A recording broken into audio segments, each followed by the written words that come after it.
Good morning, everyone, and welcome back to the Endgame. This is Monster Hunter Generations Ultimate, as you can see, and this is most likely, at least certainly for the foreseeable future, going to be the most recent Monster Hunter game that I play in this series. It was originally released as Monster Hunter Double Cross in 2017, and then much to my delight, and the delectation of all traditional Monster Hunter players, maybe not all, some of them actually just still play first gen and nothing else, this game actually came out in English. Some people actually played the game in Japanese because they weren't expecting it to come out in English. I was expecting it, and I nearly creamed myself when this game actually was announced to be coming out in English. And, yeah, I got it, and this was well and truly... Oh, fuck off! Apparently, I need to pay my subscription, because I've not been doing that. This is really odd. Those of you watching live can attest to the fact that it did actually let me in before. It let me into the online. So why is it now Jeez, I had found an exploit, ladies and gentlemen. I had actually found a way to connect to the Nintendo servers without having paid a subscription. Obviously, I was paying it before, but I ceased to renew it because I wasn't really playing this game very often. This is actually now the only Monster Hunter game that I play on the console. All of the other ones that I play are on PC. Someone actually asked me that question, I think in part 1 of the Endgame. And that is the reality. I am not really playing on physical hardware for, or original hardware, I should say. I'm definitely... A PC is physical hardware, that is a fact, but I am mostly emulating my Monster Hunter games these days. Easier to record, and obviously a necessity if you want to play online for the majority of them.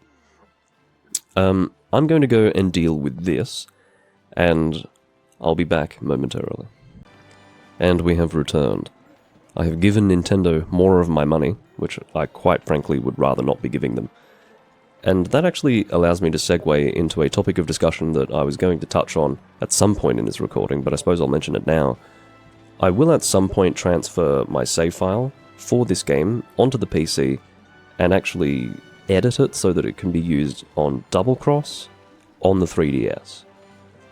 It is technically possible to do that, just very difficult, and quite frankly, paying a subscription to Nintendo so that I can only occasionally play this game, well, it's up to me how frequent my play of the online of Generations Ultimate is, but I do play fairly infrequently, because as I mentioned before, this is the only game that I actually play on its original hardware, so I don't particularly want to be paying a subscription to Nintendo, because I don't actually play any other games on the Switch. I'm a very Monster Hunter-centric person. But anyway, one of the benefits to playing on these servers is that you are almost guaranteed, in fact you are guaranteed, I'm just going to say it in black and white, you are guaranteed to get people to play with. I never check ahead of time to see if there are actually people to play with before I go live when I play this game. So, here you have it. Arena Allegiances, well, I'm not really... Well, I accidentally pressed the A button, so what I was intending to do was press the B button whilst simultaneously expressing to you my general dislike for arena confrontations, but never mind, apparently that's what we're doing. Yeah. Arena Allegiances, it's a fucking shit arena quest as well, isn't it? Look at it. Anyway. Star Fury in the chat talking about what made Iceborne worse than Base World, and mentioning something... Oh, tenderizing I think relates... When you say tenderizing, I think you're referring to... what was it called? Clutch Claw? I think that's what you mean. I hope that's what you mean, because... Or maybe there's something about Iceborne that's worse than Base World that I don't know about, even though I have a fairly comprehensive knowledge and understanding of what makes that game considerably worse despite not having played it. Anyway, we're not talking about that game, thank God. We're instead talking about this game. What is going on with my supplies? This is intolerable. I've got only, well, literally one barrel bomb large. I don't really want to hunt with this guy. I mean, I apologize to him here publicly, not that he's ever going to see it, but I'm sorry, I'm not doing that quest. I didn't intend to do that quest, and I can't do it. I'll join this turns room. This is definitely going to be a healthier room to join for the live stream.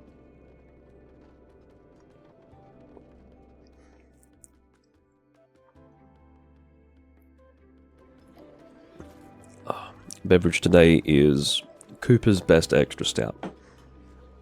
That's literally what it's called. They've only got one extra stout, just to be clear, but they decided that it was necessary and somehow helpful to refer to it as their best. Picturesque encounter. Why are we doing a high rank hyper monster? That's fine. As most of you will know, I do prefer to do G rank quests when I'm hunting with G rank teams, but it is a hyper monster, so it's not going to be an absolute beatdown. What should I do? Maybe I'll bring this loadout. This is appropriate, wouldn't you say? There are a lot of things that I can talk about that are negative when it comes to this community. They're very petulant, very juvenile, rebarbative, deeply unpleasant. Yeah, I just don't really have positive things to say about them, but that's alright.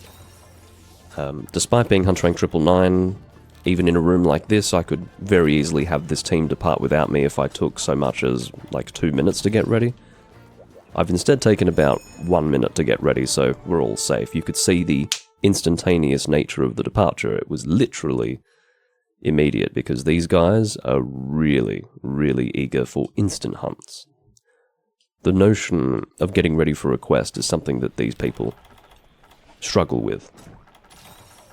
But yeah, that's pretty much all I'll have to say about the community. The community's not great. I don't really know what you can expect when playing emulated with people in Double Cross, but it can't be worse than this. Can't be worse than this. What are we... we're hunting Zenoga. I'll just go this way. It is kind of nice to be playing on a big screen and being a little... well, no... yeah, that's what it is. Usually when I'm I'm always playing Monster Hunter on the same screen when I'm emulating. It's just the nature of my setup. But what's different about this is that I'm actually full screening the game. Usually I don't full screen it when I'm recording emulated, so this is quite immersive. I'm enjoying it. I'm playing on a controller that's a little bit different to what I'm used to as well. This is the Wii U Pro controller. I don't have the Switch Pro controller, but because I have a little USB attachment, I believe it's called the... it's like the Magic NS. NS being Nintendo Switch. Yeah, it's some sort of USB connection that allows you to use literally any controller you want with the Nintendo Switch. I don't know if it's... it's got another name. I think it's... Mayflash? Something like that. Something like that. I forgot the name of the company that actually manufactures them. I apologize. But basically, it's... I think it's Mayflash. But because I can actually use this controller, I decided, well, why on earth would I buy a Switch Pro controller? That's ridiculous. And in the past, I've used other controllers as well. I think I've used a DualShock 3 controller, I've used a PS4 controller, DualShock 4, and yeah, I've had success with those, but I feel that this is the most comfortable to use at this point. But it is admittedly a little different to the norm. Normally I play on a DualShock 4 on my PC. Ooh. I did have my shield at the ready.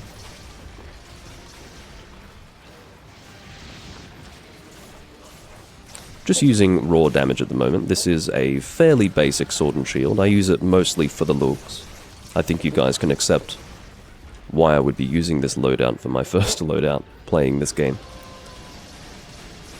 But that's not to suggest that it's a bad choice. It's definitely more than strong enough for this fight, being a high-rank hyper monster. When I said that we wouldn't be beating down the monster, I was obviously wrong. I was very, very wrong. Could you imagine if that wasn't a hyper monster? That would have been extraordinarily fast. But anyway. It's a decent sword and shield. It doesn't actually reach purple sharpness, but that's not as significant in this game.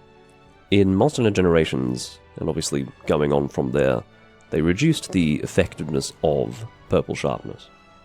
Doesn't mean you shouldn't be aiming for it, but it's not as essential or crucial as purple sharpness was in previous G-rank games.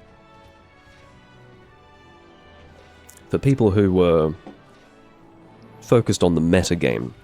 It was very much the case where if you didn't have purple sharpness, quite frankly, it wasn't worth using. That's not how I operate, that's not how I play Monstander. But the meta players definitely would look at it that way. There may be exceptions to that, but they would be few and far between.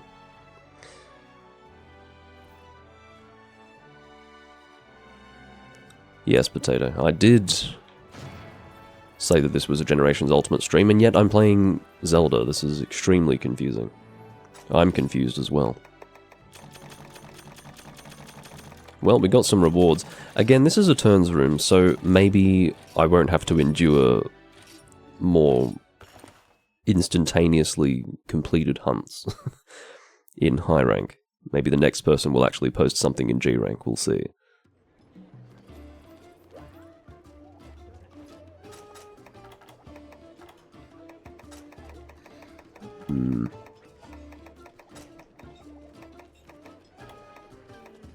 Yeah, Weakener's fine.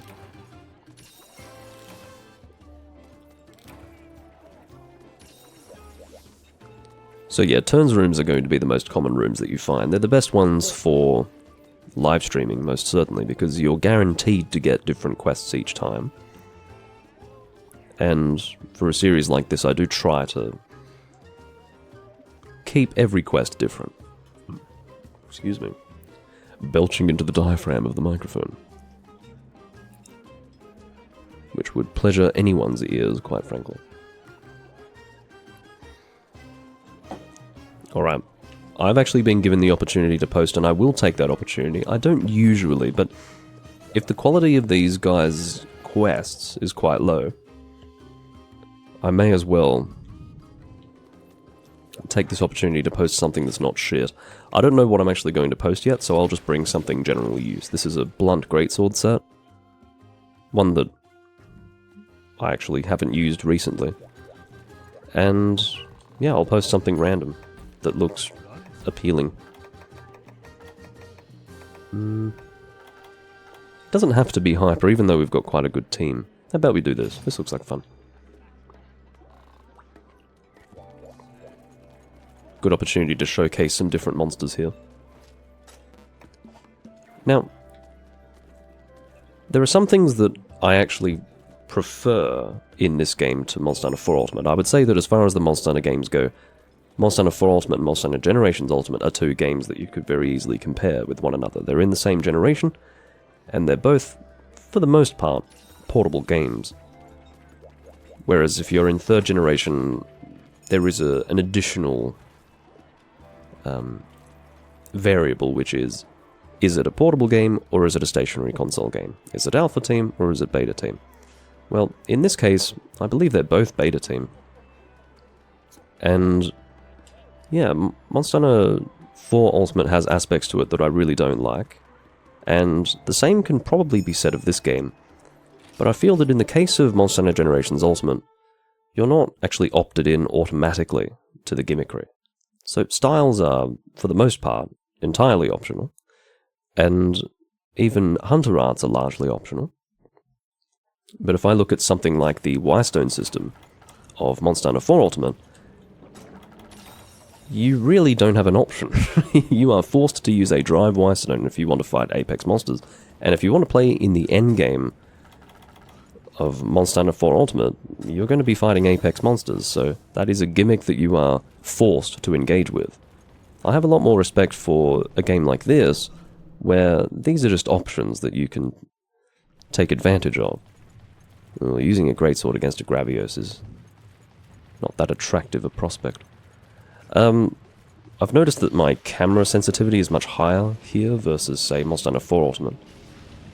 I use that comparison in this case because I've been playing a lot more 4 Ultimate recently, as compared to this game, so it feels a little bit unusual.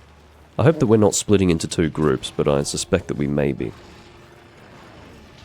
I just don't really enjoy that. I prefer to play with a full group of 4 while hunting the monster. That's why I'm playing online, you know. Very interestingly, one thing that I do like about Monster Hunter 4 Ultimate that most people don't care about or don't even notice is the fact that you can get awaken weapons. The reason why is because when you're in the endgame, and I suppose this relates to the nature of this series, I'm trying to show you guys...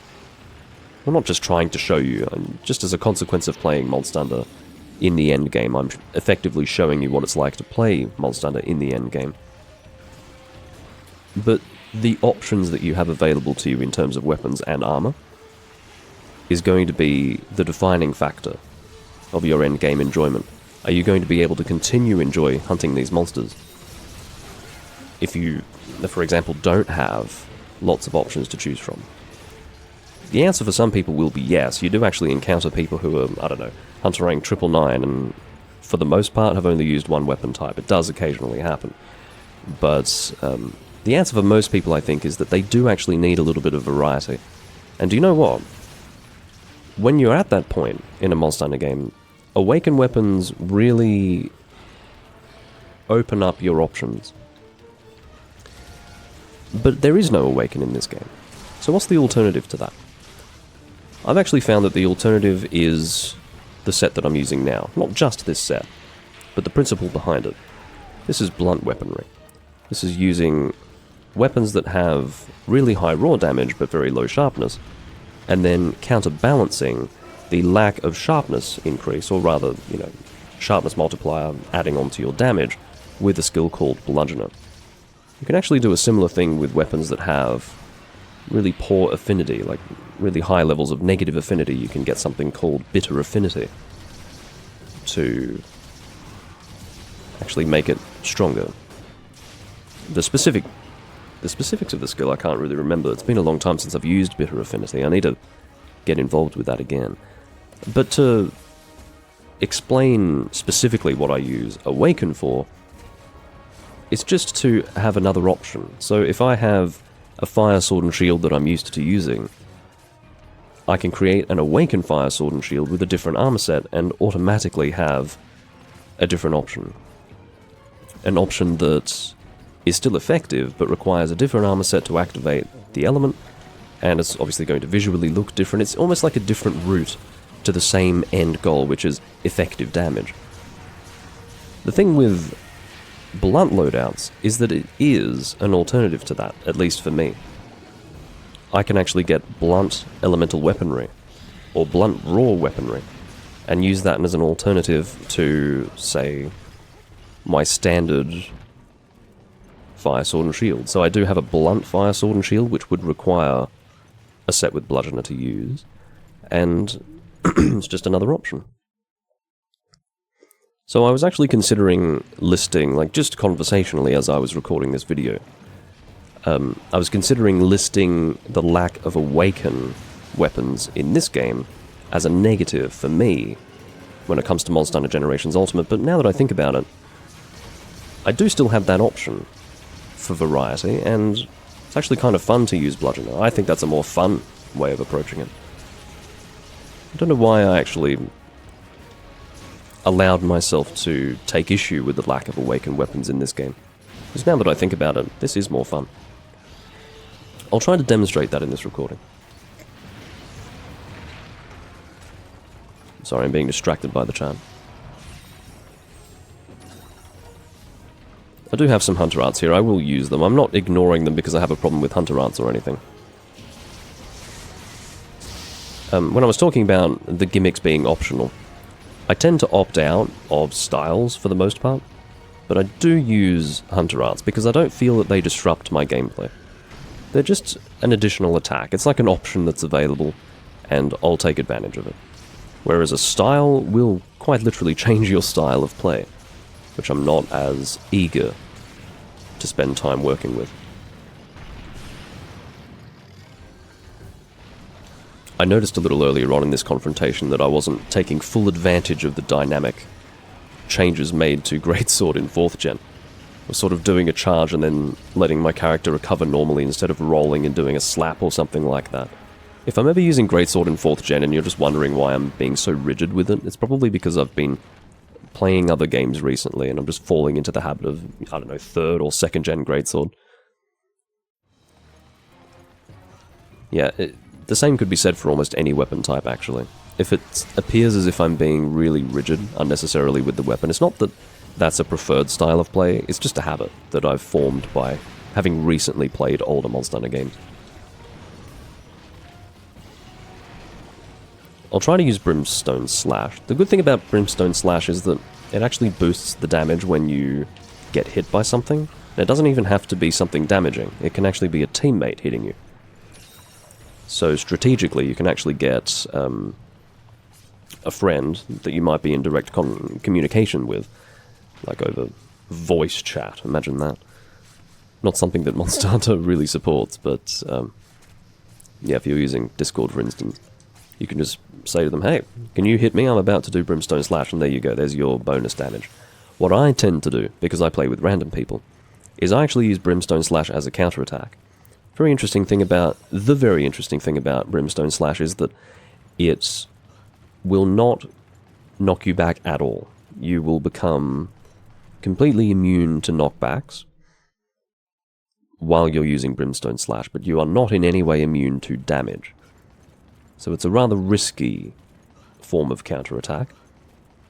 But when you use it in that way, you do get maximum damage. Not only, I should have mentioned as well, it doesn't just increase the damage of your charge when you use it, and that's what Brimstone Slash does. It charges up a really large, really huge smash charge with your greatsword. It doesn't just increase the damage of it when you're hit either by a teammate or by an enemy. It speeds up the delivery of the attack. So I would actually say it's essential to use it that way. Otherwise, you're getting lower damage, and you're also taking longer to get the attack out, which means that you would therefore need a much larger opportunity, a much longer window of opportunity. No, larger window, you would say. Large for that metaphor.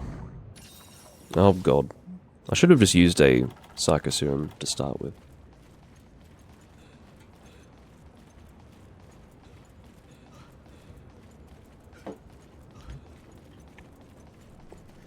Unlike many people, I do bring Psycho Serums.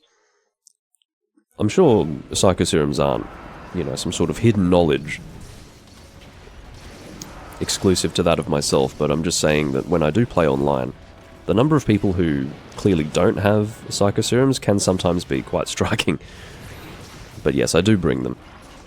I do know some people who don't even bother with paintballs and just bring Psycho Serums instead. I'm not that extreme.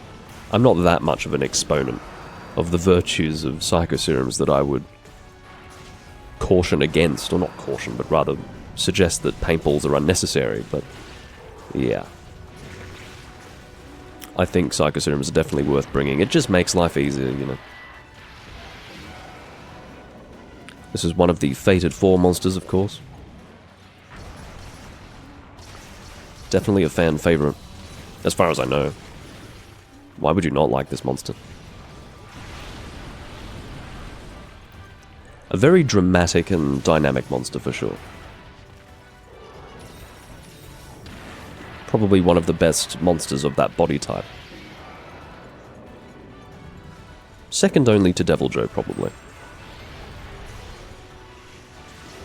I have a very soft spot for Deviljho. There's something very understated, yet simultaneously terrifying about a Deviljho.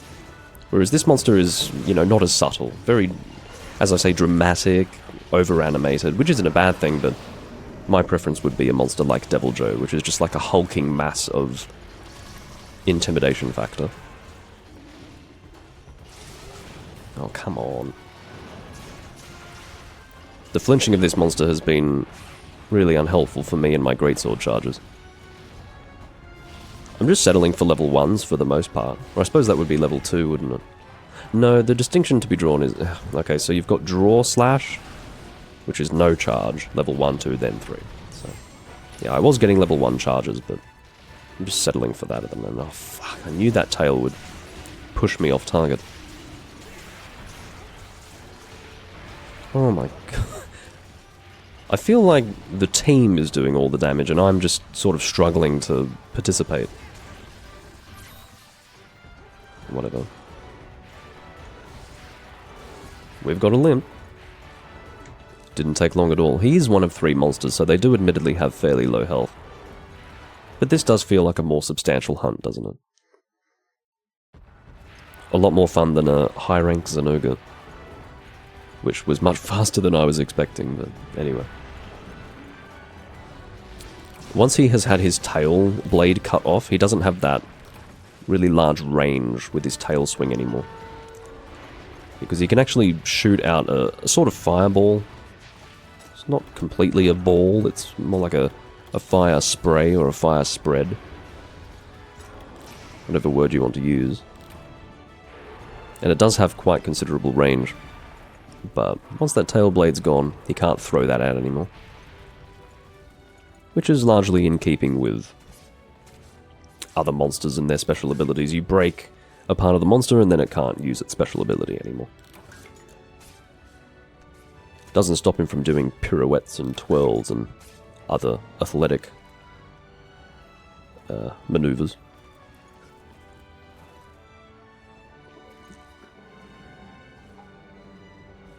But yeah, back onto the topic of Monster Hunter 4 Ultimate versus this game. And you may wonder why I'm discussing 4 Ultimate so much in a game that's not 4 Ultimate. The reality is that they are so comparable. If you've got two games that are that comparable, I can't help but do so. It's, yeah, at one time I would have said that I preferred this game, but I don't anymore. I really do think that 4 Ultimate has something to it that just edges out this game. So, I suppose what I'd say is that both games have things that I don't like about it. And while admittedly, this game doesn't opt you in to a lot of the gimmickry, that can't be said for everything. Let's take the Deviant Quest system, for example. I don't really like the Deviant Quest system. I suppose what I'd say is that I prefer fighting subspecies to deviant monsters. The deviant monsters themselves are much better than your standard subspecies of previous games, but the quest system for deviants is shit. I really don't like it at all. It's essentially an extension of the urgent quest system, but, you know, attached to a new form of subspecies. I really don't like it. So, but then again, I don't really like guild quests either. It's hard. Oh, look at this. This is precisely why I posted my own quest. We've got a deviant quest that's been put on the board, which is high rank, and indeed not in any way hyper. So it would be very, very quick to get through. I do apologize to that guy for not helping him out. This is a room for posting event quests. We'll see how things go. Maybe we'll get some good event quests, or maybe we'll get an event quest that completely annihilates the team. I do have to say, oh, for goodness sake. As you can see, people tend not to actually wait for a full group, but just as well they didn't, because it's another high rank quest. I can't believe how many people are posting high rank quests in G rank. It's quite extraordinary. Hello, Wonderlord. It's a very adorable greeting, I have to say. Apuntate. I don't know why, but that just looks like an insult. Does that look like an insult to anyone else? Apuntate.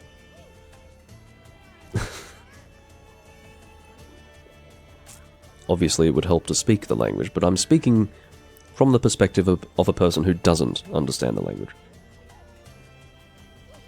Quite frankly, if it's taking this long to transmit the data, I don't want to successfully connect, because it means that I'm probably going to have a laggy hunt. But anyway.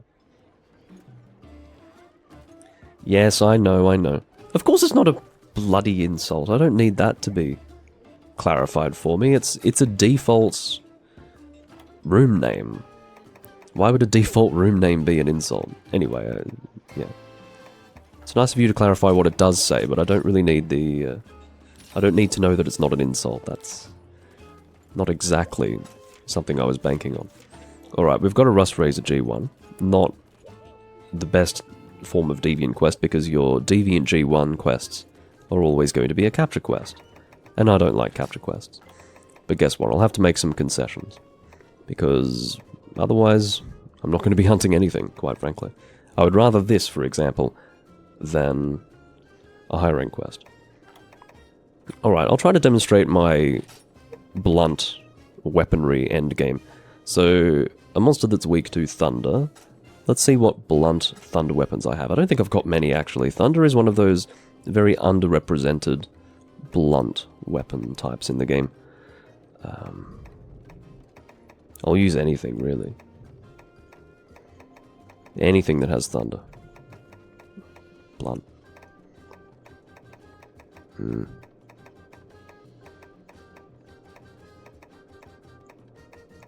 I'm basically looking for low sharpness with an element. Means it's going to be one of my blunt elemental weapons. On occasion, I will accept a weapon that starts off with a higher sharpness level, but that can be depleted very quickly to a lower sharpness level. This is not working very well. When I said that thunder was underrepresented, that was obviously an understatement. This is not looking great. I may have to use, I don't know, blunt blast. Yeah, let's do that. So my switch axes are actually going to be used on my longsword set. I just need to remember... Oh, sorry, I need a bludgeoner loadout. So, general use, yeah, blunt longsword is what I would use. And we're going to blast switch axe. And annoyingly, I will have to actually change my styles manually because I've got it saved as a longsword set, but I'm using it with charge blade. Not charge blade, switch axe. Trance slash demon riot. So this is really quite illustrative. I'm really glad that this happened. Because, well, I'm glad for now, but this is a good indication of what I'm talking about. Even if you're hunter rank 999, you will have groups depart without you. You are basically irrelevant. If you take too long to get ready for a quest, they would rather hunt without you. I took about 3 minutes there. Now, did they ask me if I was coming? No. But did I say I was coming? No. But they could see that I was changing my weapon, I think. Anyway, this is what I'm talking about. This is the community that you are engaging with when you play online in this game. They are, as I say, petulant and juvenile. They literally cannot wait for you. There is no... And what I find really strange about that as well is that it's not just a courtesy to wait for me. They will benefit from me being in the quest. It's actually in their interest to wait an extra minute or two to reduce the length of time that they spend in the quest by probably double that amount. Or maybe not double, but approaching that. You will encounter this all the time. If you are a person who actually gets ready for quests, you will have groups depart without you constantly in Monster Hunter Generations Ultimate. I'm not fuming about it on this occasion, because it lets me show you what happens when you play with these people. And, yeah, what can I say? It's not something that I can understand. That's why I say that it's juvenile. I think, you know, when you try to rationalize something that a person does, when actually there was no thought process that really led to it in the first place? It's actually the absence of a thought process that leads them to do that. They don't actually think that there's a person who's getting ready. They just think, well, I want to depart now and this person's not coming. Let's go. That's really the beginning and the end of it. It's extremely frustrating to be on the receiving end of that level of ignorance, but there's nothing you can do about it. It is absolutely endemic in the Monster Hunter community these days, and you're going to see it most frequently in this community. So, there you have it. And I just want to make it very clear that if it's happening to me at Hunter Rank 999, imagine if you're at a lower Hunter rank. You're automatically going to be held in a much lower regard if you're, say, Hunter Rank 200 versus Hunter Rank 999. So, there you go. I'm going to bring this loadout because I've already gotten ready. Probably better for me to not actually prepare for quests, based on the people that I'm playing with in this community. But this is obviously something that works against any monster. It's also worth mentioning that Bludgeoner will give weapons that you otherwise wouldn't touch a lease on life that they wouldn't otherwise have. And this is a really cool looking switch axe. I'm sure that you all agree with me. It looks It's got really beautiful colours. But it also has that... it has the appearance of being a standard iron path, in a way. But it still looks really cool. Basically, I'm just happy to be able to use it effectively. So you can see here that with Bludgeoner, it's taken from 330 raw to 379, and yeah, that's probably not completely compensating me for the lack of, say, white or purple sharpness multiplier, or modifier. I don't think it's a multiplier, it's more like added damage. Just a set amount of damage added onto your attack level, so I shouldn't say multiplier. We'll just say modifier. But it's still good. Better than just using something with shit sharpness. I don't think it actually helps to say that you're changing equipment. In my opinion, if they're departing without you, maybe it would help. This is the weirdest thing. Like, when it comes to people departing without you, maybe it will help to say that you're changing equipment. But what do they think I'm doing? You know, what else would I be doing? Why would I join a quest, or rather join a room, and then immediately go and do something completely different? Of course I'm getting ready for the quest. It's just, it doesn't feel like it's necessary, but perhaps that's something I can recommend to you. So if you're playing with these reprobate morons, like I am now, I'm not talking about this team specifically, I'm just talking about this community. Maybe it will actually help if you tell them explicitly that you're getting ready for the quest, changing equipment, getting ready, whatever. Because maybe that will actually engage their brains. They can't actually come to these conclusions on their own, so they just depart without you. Maybe it's a good idea. Whatever works. As unnecessary as it sounds, if it prevents you from having a group depart without you, it's probably worth doing.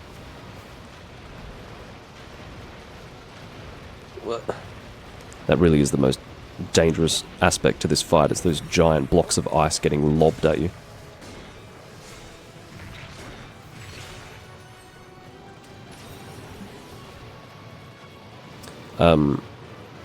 Yeah, so another blunt loadout that I'm using here, but not really the example that I wanted to show, which is Elemental Bludgeoner, Elemental Blunt.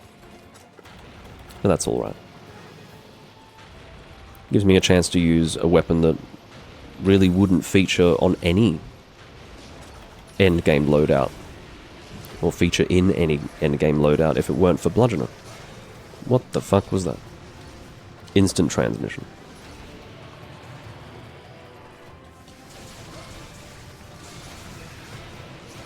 Got to get out of the way of that movement. Obviously, when you're dealing with a larger monster, their attacks are just more dangerous in general because larger hitbox on a larger monster. Easier to get caught up in whatever they're doing.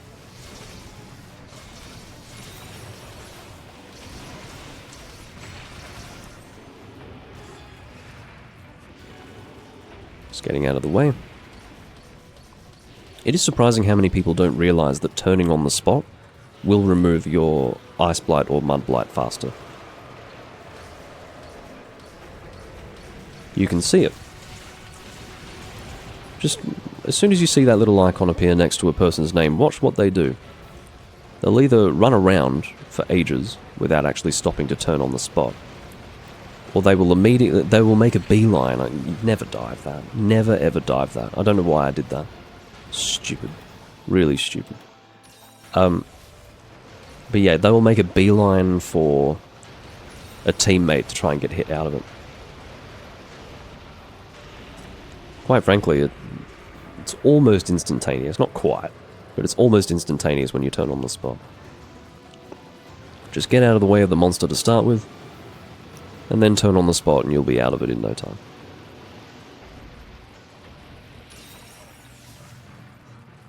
I do have Trance Slash ready, but I'll wait for an opportunity to use it first.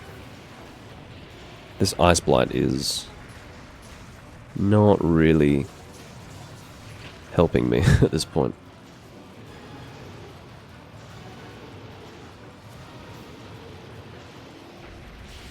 Just let you do your gigantic attack, which takes forever to conclude. Which gives me the opportunity to do my gigantic attack that takes a long time to conclude. This is a German team, so they should be pretty good. General rule about German teams is that they just seem to have better game sense than most people. It is true. So, I don't imagine that in German groups you would have people departing without you immediately. They seem to be better at just engaging their brains. Hence why they play better. That was pretty good. That's one way of evading it. Don't do a standard dive, that's all I can tell you. That's really what Ukanlos is hoping for. That's his opportunity. Go back into axe mode. Ooh. Thought he was gearing up for a roar there. That would have not been good.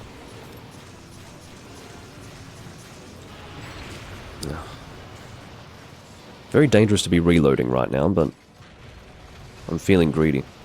Oh, he's following Ottoman, but it's a funny spelling of Ottoman. It's literally Ottoman, as opposed to Ottoman Empire. Or maybe it's not even intended to refer to the Ottoman... Oh, that's not good. I'm glad this isn't dealing much damage to me. I must have pretty decent defense on this set. 864 is fairly standard in this game. Here we go. Ich habe... Hold on, I need to read that again. Ich habe... Schwierigkeiten? Schwierigkeiten? Something like that. Do I have someone in the chat who's German? Who's going to let me know that that's not an insult?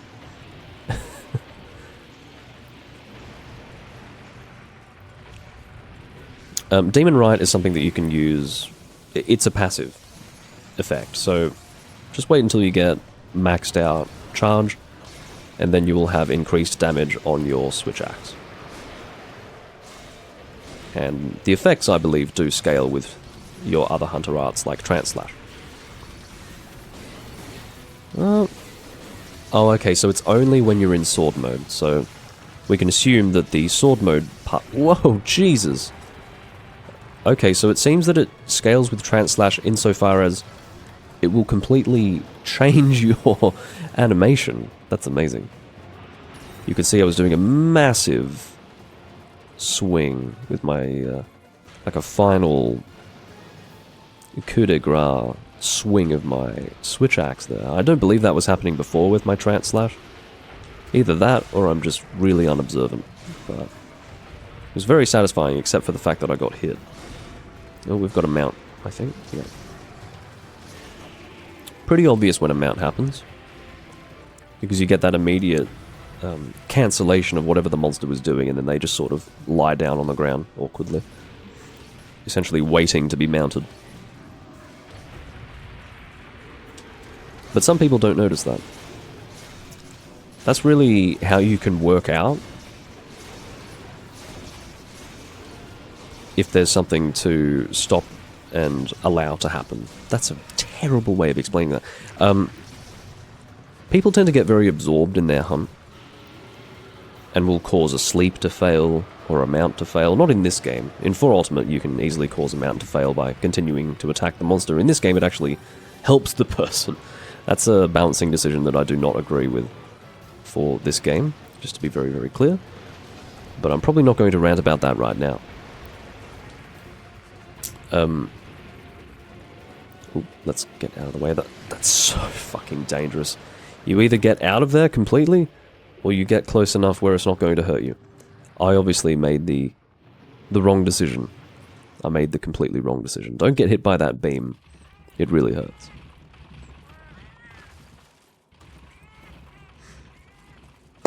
I've kind of lost my train of thought after that. I'm sure I'll remember what I was saying, but just right, like for the moment, I've completely forgotten what the hell I was talking about. Yeah, that was really annoying. That situation. Oh, see this guy? He doesn't know he can turn on the spot. He's got no idea. He's just sort of... he's literally just running around like, help me! I'm stuck! Well, I guess bring cleansers if you don't know to do that. Maybe he doesn't know that he can bring cleansers as well.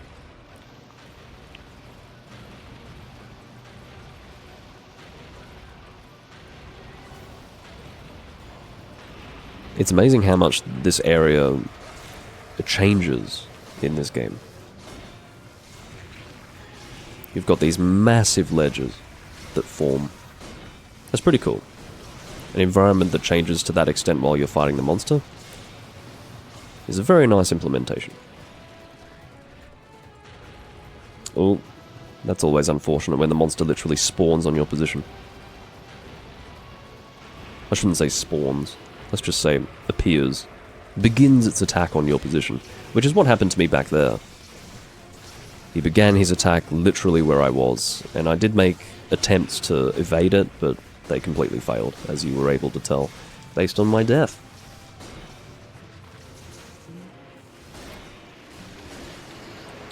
There's a good example of being close enough not to be affected. And another example of that.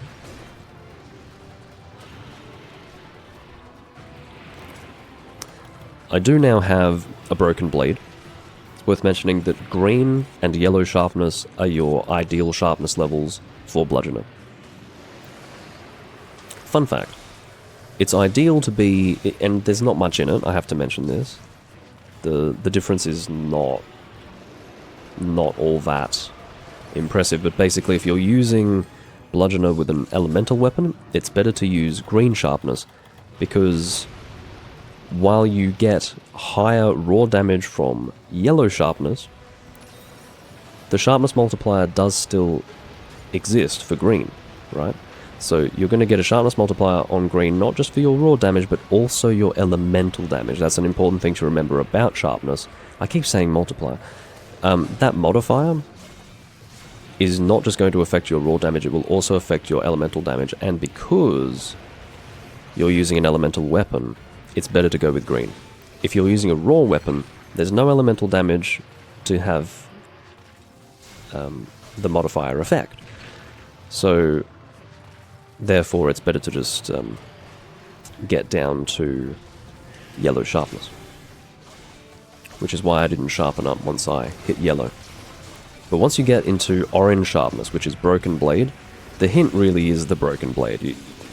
You are not going to be benefiting from bludgeoner at that point. I think you do still get a damage increase, like in your stats, but don't do it. It's not worth it. I don't know if broken blade is a demerit. It probably is. It probably reduces your damage, but that's one aspect of the back-end mathematics of the game that I don't understand. Alright, maybe I should stay in axe mode. Ooh. Alright, we'll stay in axe mode until it gets up to fully charged, and then we'll use Demon Riot. And try to combine it with Trance Slash once again, because that was a very explosive crescendo that we were able to see last time.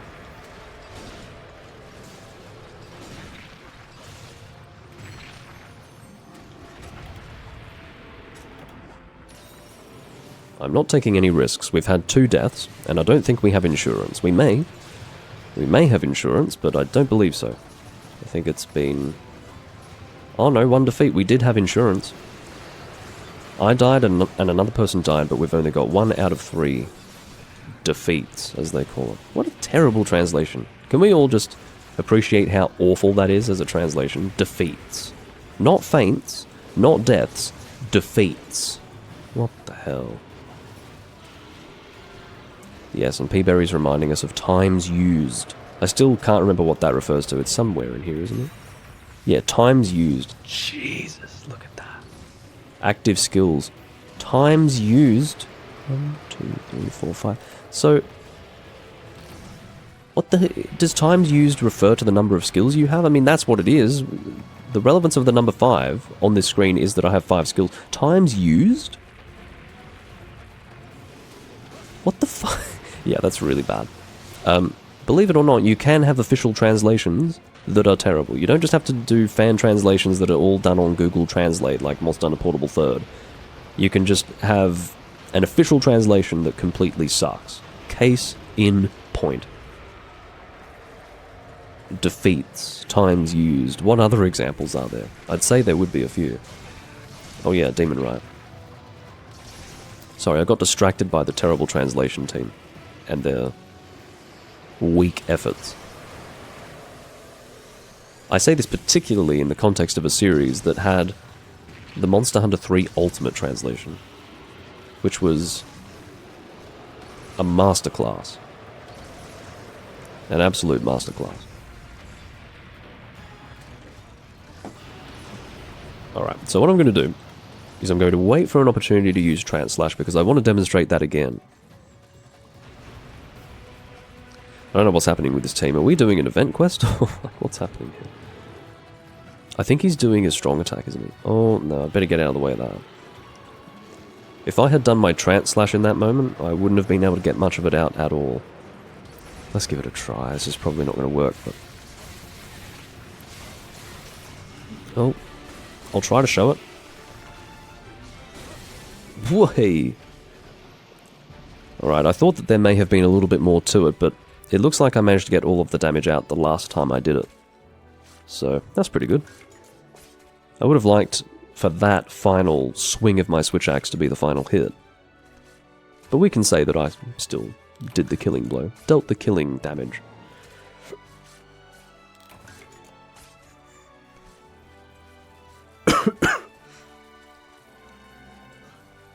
Peaberry is being reacquainted with how bad times used is in the chat. And is reacting with violent displeasure.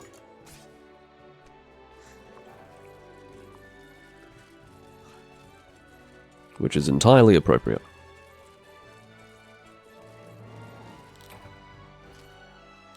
There have been some pretty bad translations in the past. Probably the most notable one, and it's really worse than all of these. I would say the worst translation for anything in a Monster Hunter game was in Monster Hunter Freedom 1. So Monster Hunter Freedom 1, the last of the first-gen games, basically a form of port to PSP of Monster Hunter G, just a bit different. I shouldn't call it a port, but because it is quite fundamentally different in a few ways, but yeah, just imagine the portable version of Monster Hunter G. They actually... So back in first gen, this is why mentioning first gen is important. In first gen there was no ice element, okay? But Monster Hunter Freedom 1 had ice shot, but no water shot. Why would that be?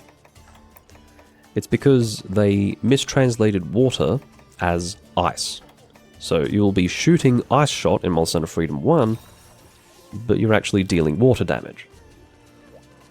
How could this possibly happen? Well, I happen to know. I'm not very learned in Japanese specifics.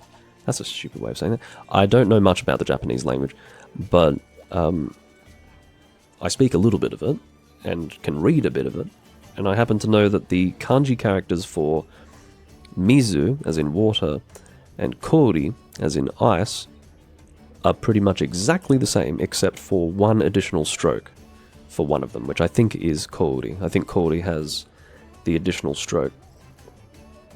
This translation team actually managed to confuse it. And the reason why I find this quite significant is because things that are extremely similar to one another, you usually, in one's education of one's first language or even second language, will be more persistent in establishing the difference. So, like, I don't know. Well, it's probably not a good example. I was going to say, like, the different theys and theirs. Well, there, I suppose. They are versus the... Anyway. A lot of people do still struggle with that who speak English as a first language, but the point that I'm trying to make is that something like Mizu and Kori should be so fucking obvious to any person who speaks Japanese that I'm quite shocked that they managed to confuse that. But no, they did. They actually made a mistake. And called it Ice Shop, even though it's Water Shop. But anyway. It is by the by. It was a long time ago.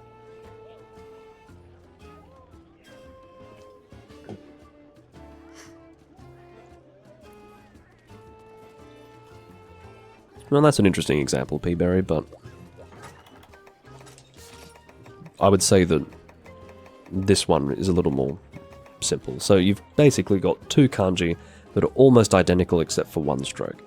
Obviously, as part of educating yourself in the way of reading Japanese, you're going to be really specific about making sure you've got the right one, that you know what you're reading, what you're looking at. These people didn't go that far when translating, so it is what it is. But yes, let's just once again have a look at this. Times used. I think what they're trying to say is that the number of times a skill has activated. But the word used does not... It doesn't matter how you try to twist the language. I mean, you know, the elasticity of the English language is profound. But it is not sufficiently elastic, sufficiently flexible for the word used to be in any way applicable in that phrase. It's just ridiculous. Completely ridiculous.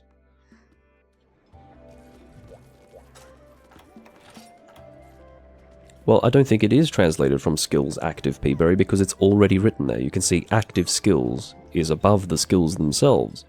So times used, I mean, why would they write it twice? So it's basically, they made the decision. Oh, skip me, I don't... They're doing a turns room and they're saying that it's my turn. Just skip me. I'm busy trying to wrap my head around this translation. So, they've already got active skills written there. So they're finding a way to express the number of times a skill has activated.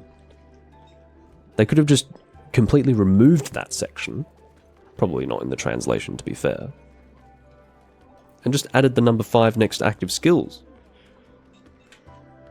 And then had the skills underneath. But no, for some reason in the Japanese version it was necessary or in some way helpful to have it clarified differently on the right. In English, not really necessary. You've already got active skills written there. So if you just put the number 5 next to active skills, it is both referring to the number of active skills by number and the actual itemized list of active skills beneath it. But yeah, anyway, as a result of an unnecessary section to the status screen, we have times used, ladies and gentlemen, times used. I have used skills 5 times. I've used them. That's how many times I've used my skills, everyone. And if you don't know what I'm talking about, you're the problem.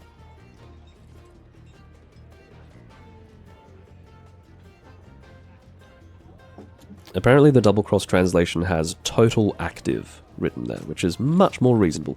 Times used versus total active. There you go. It's quite black and white, isn't it? Alright, so we've got White Fatalis on the board. What should I bring? Maybe, no, probably not a longsword. The thing is, usually I bring a switch axe if I'm using a Blade Master weapon, because one of the good things about switch axe, and there aren't many good things about it, to be fair.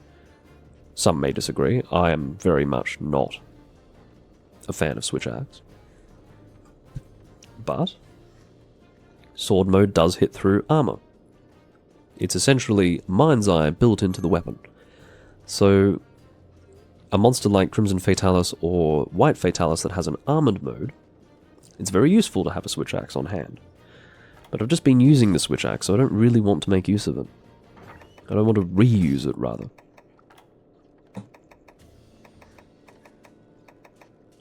How about Gunlance? Do you think Gunlance is a good idea? Maybe not. Maybe not.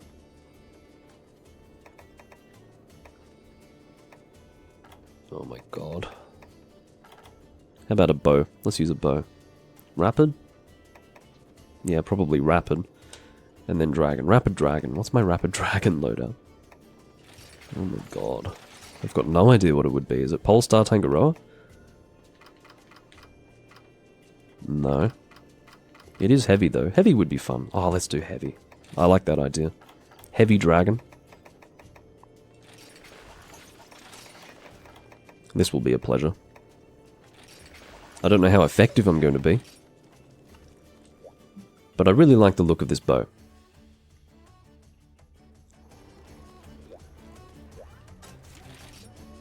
Alright. And one thing I really don't like the look of, however, is this loadout. I look obese. Just look at me. Ugh. Yeah, you really do need to depart on this quest, Hunter. Something's gone terribly wrong with your physique. Power coating level 2, and we've got the elemental coatings. Let's go. I don't know what my defense is like. Oh, that looks pretty good. Load up. Why is load up? Oh, excuse me. Apparently Polestar Tangaroa does not require load up, so let's not use the obese loadout after all. As soon as I saw load up grayed out like that, I realized my error. I can use this, which is... What the hell? What was that? Bio-researcher? What? Obviously that's just a bonus skill. I've played so many Monster Hunter games at this point, I've got so many endgame builds, and I play this game infrequently enough where I'm looking at some of my loadouts and they are just completely foreign to me. I'm like, what the hell is this? Anyway. Let's go.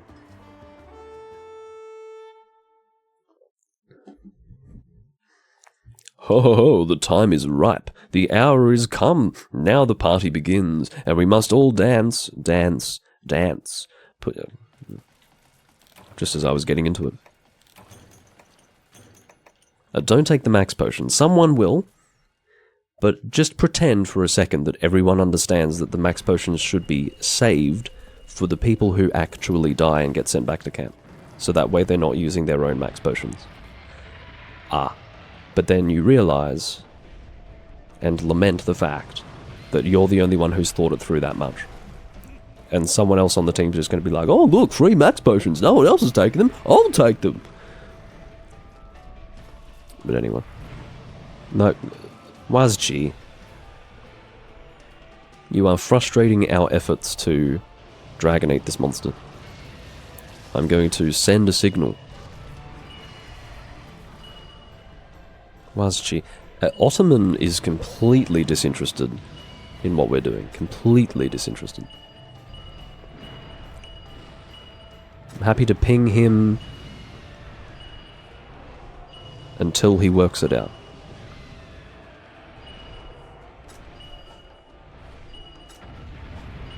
He seems almost confused. You can see him walking back and forth. Oh, I've become so distracted by this guy's... I don't even know how to describe it. I was going to say... I can't even think of the word now. Anyway, the point is that intransigence. I wouldn't even call it intransigence. I think he just doesn't understand.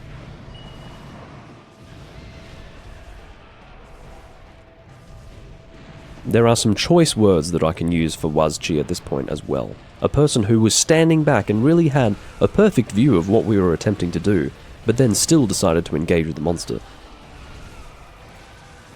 With complete disregard for the strategy.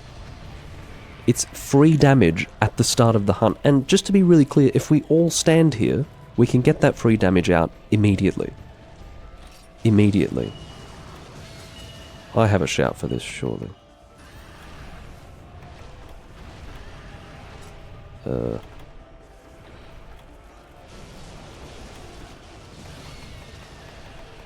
I've got a lot of quite... Anyway, okay, there we go. I'm glad someone was doing that. That's what I was looking for. I was looking for the "you're not very smart, are you?" But that's alright. The reality is that these shouts don't get written unless the community you're playing with are really quite special. And that is how I would describe these folks. I think you can just watch and appreciate what I'm dealing with. I don't really need to describe it. I don't need to explain to you what it is. You can see it for yourself and judge accordingly.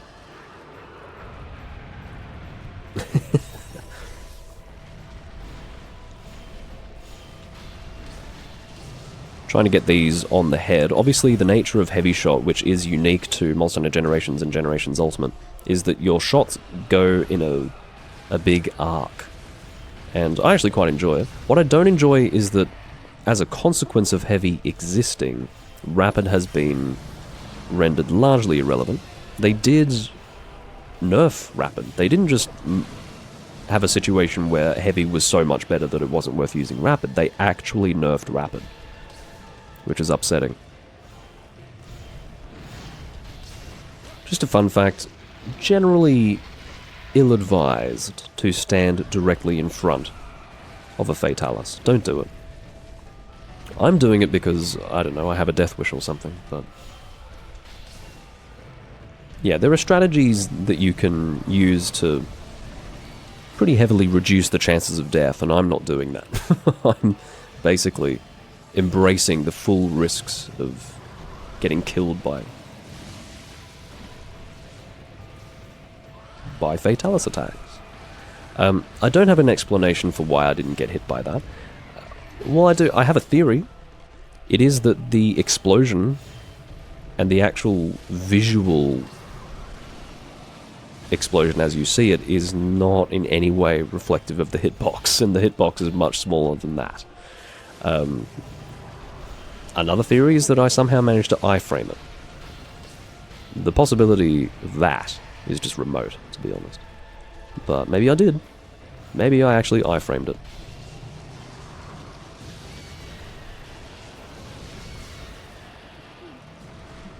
I hope that you can appreciate that during this confrontation I have been in a state of constant danger. And not just like a little bit of danger, I mean getting one shot kind of danger. Alright.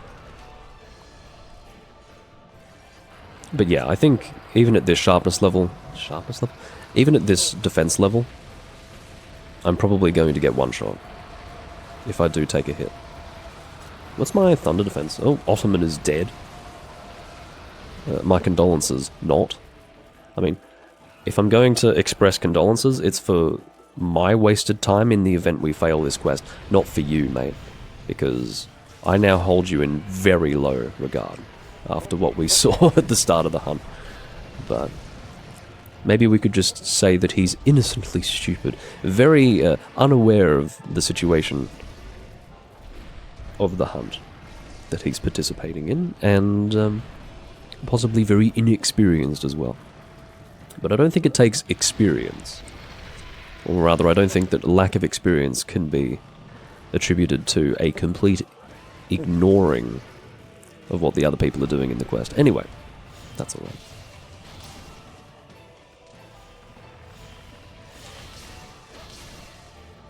It's a good opportunity to hit the head here.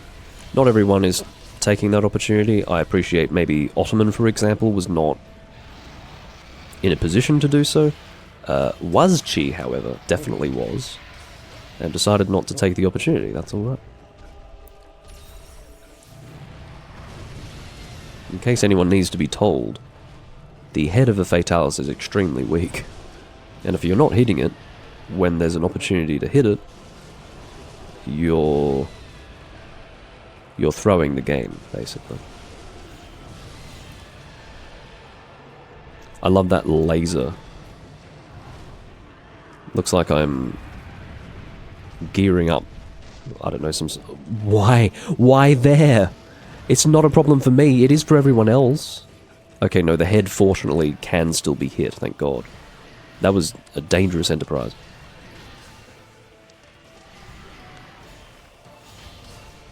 Alright. seemingly only Mizuki and myself are aware that the head is actually something we should be aiming for. I don't think that this sort of... I do have a life powder. It's like the slowest life powder consumption ever. Yeah, it's not exactly this recondite, hidden knowledge that hitting a monster's head is somehow ideal. No. This is fairly well established, but we're the only ones who are actually taking advantage of the opportunity, which is fine. Oh, that's me doing strange things with my analog stick.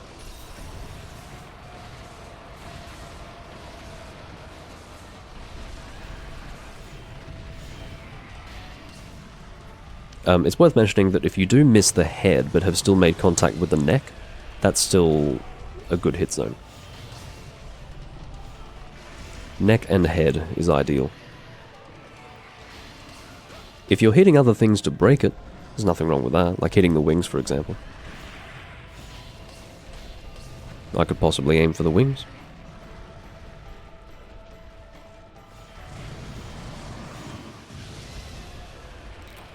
And Mizuki's dead. Oh, and I'm about to die unless I use tactical retreat, but it turned out it wasn't necessary. I was not being aimed for. I thought that by moving... I started charging and moving because I thought that that would be a good enough evasive maneuver. It was not. It was not, clearly.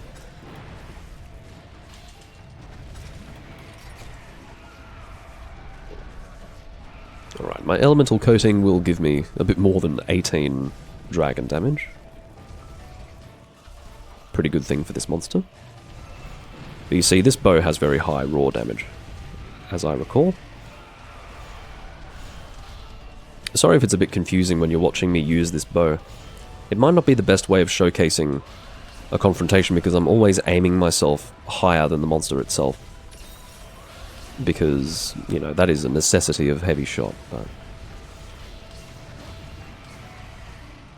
Anyway, might do triple volley.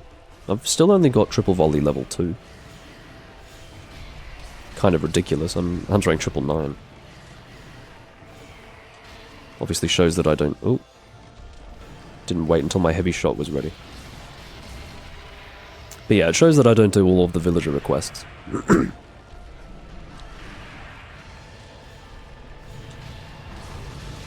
Managed to get that on target.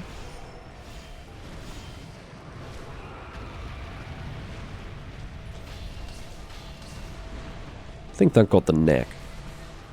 Rather the heavy shot did. Shouldn't call it the heavy shot. The thing that true shot up affects. I usually call it the heavy shot, and now I realise that there is actually a shot type called heavy, so what do I call it? You know, the big one that you press A on. Anyway, that's not very specific. And Washi has fainted. Are we going to fail the fight? Are we going to fail the quest? Let's find out.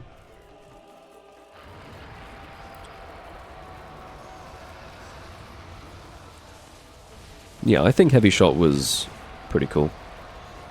As for why they got rid of it, probably doesn't gel well with the way bow was changed in 5th generation. They basically rebooted the bow weapon type. I don't know if reboot is a good description, but I think it communicates what I'm trying to get across, and that is that instead of trying to build on what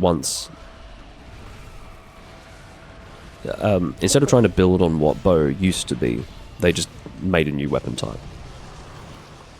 They reinvented the concept of the bow. So maybe heavy shot isn't compatible with that.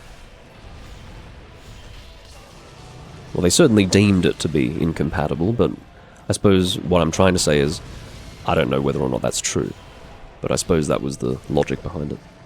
Behind not bringing it back.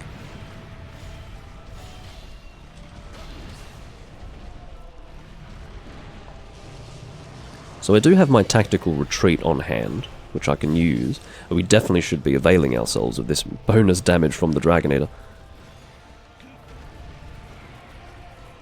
Looks like Washi, quite shockingly, is eager to make use of this. Ottoman, oh, he's worked it out as well. This is incredible. How the group, how the team have grown.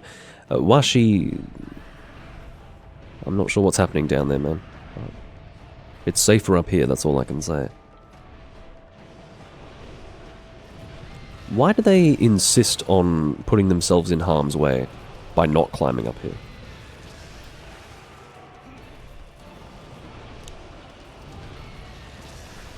I don't really understand it.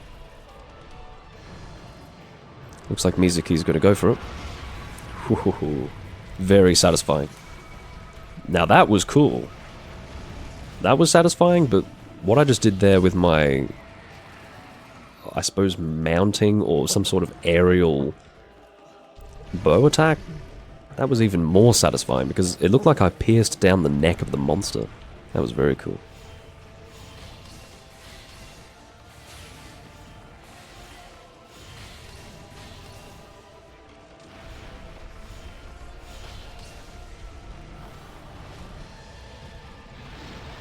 It looked like Mizuki missed her attack there, which would be kind of unfortunate. But you never know, may have dealt the damage anyway. Lag compensation, you know. We've got a very damaged head. A fully broken head, by the looks of it.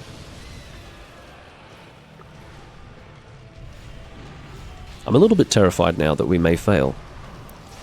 Because if we do fail, it'll be just before the monster dies. I mean, the output of the team is something I can't really comment on. I can talk about my own output. I think it's been alright. Because I've been fairly magnetized to the head. Or at least my shots have been. Washi is having a really bad time.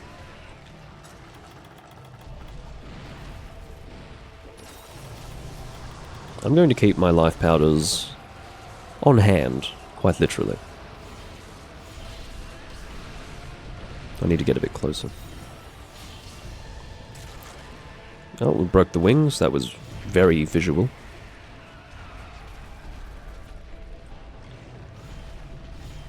I will heal in a moment. Oh, I keep loosing my arrow prematurely.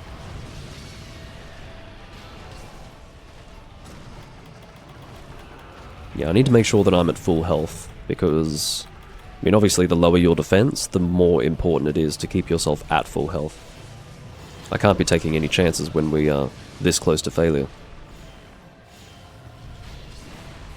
And this close to success. Oh no. I wasn't too sure where it was going to go. I really wasn't expecting it to be that close, but there you go. The margin for error is extremely small when you're going gunner, because you're getting one shot for the most part. That's really unfortunate. I will accept responsibility.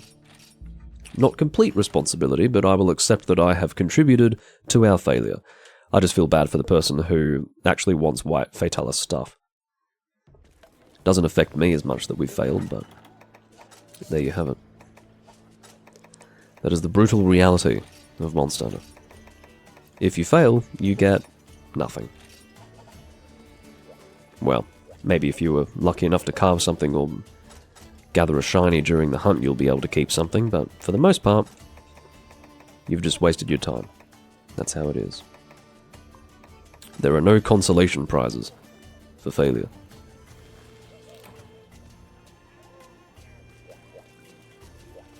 Yeah, that was a bit scary. I wasn't completely sure where it was going to go. I think I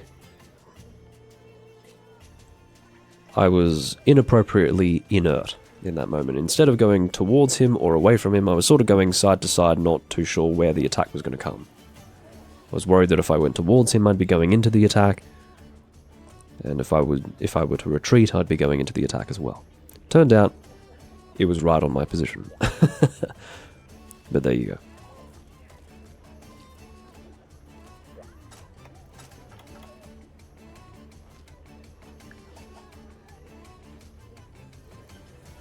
Quite shockingly, Ottoman is now the room host.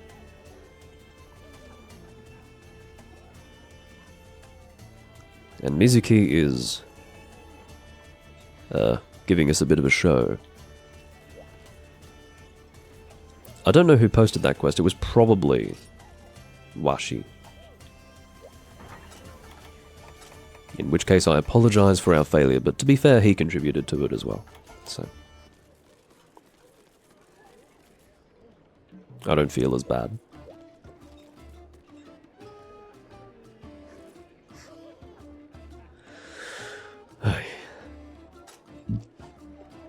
Seeing as though we've got a bit of an intermission, I might visit the bathroom. I'll be back in a moment.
Looks like the room has changed quite a bit now.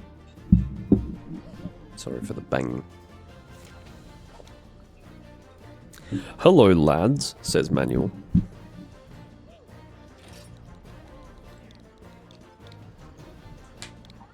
Why do I have to press the plus button 3 times to send the message? I get it for, like, pressing it once to stop typing and then again to send it, but 3 times? Come on.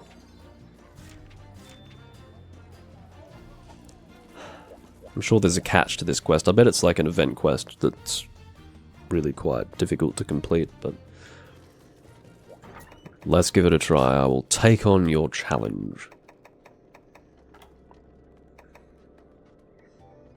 Rajang. Could bring a greatsword. I just don't like fighting Rajang, and the reason why is because I fight him so much in For Ultimate. It's like the only thing people want to fight when they're doing guild quests at level 140. I understand why, but it's so boring. Crushingly repetitive. So, really I don't want to do this, but fine. Oh, we've established I don't... Oh no, maybe I do have Blunt Ice. I do have Blunt Ice dual blades. White Death. This is pretty cool. Weirdly, this guy's asking what Furious Rajang is immune to. I think he means what he's weak to. Oh, he's asking if... Was Furious immune to Pitfall in Rage mode? I don't remember now because my connectivity's terrible. Come on, join the quest. This doesn't bode well. If it takes a really long time for you to join up on the quest like that, It means the host has shit connection, so get ready for it. But yeah, my memory of when Rajang is immune and when he's not to pitfall traps has been completely spoiled by Child of Destruction. But anyway. I think... When would it be?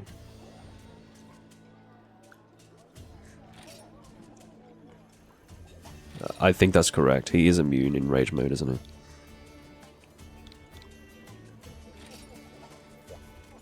That's assuming Furious Rajang is the same as Gold Rajang in 2nd gen. I believe so.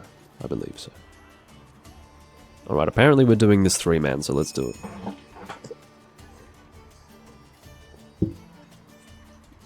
Because I remember in Child of Destruction in Monster Hunter Freedom Unite, I would try to drop the pitfall trap at the start.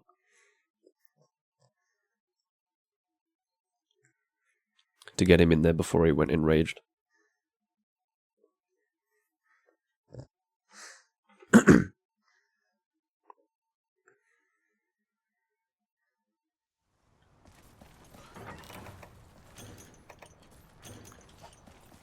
Alright, so my dual blades here, almost 400 damage, and 34 ice. Pretty cool. And quite frankly, these dual blades, whoa, that was a weird time to enter the area, you'd have to agree. Thought my eyes were being destroyed.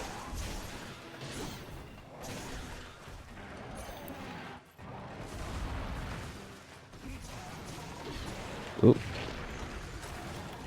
Yeah. Well. No pitfalls after all.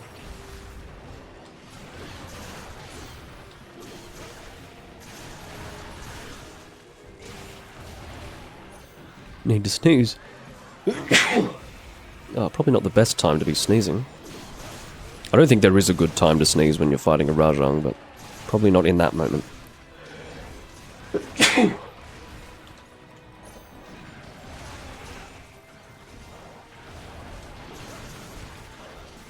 Oh.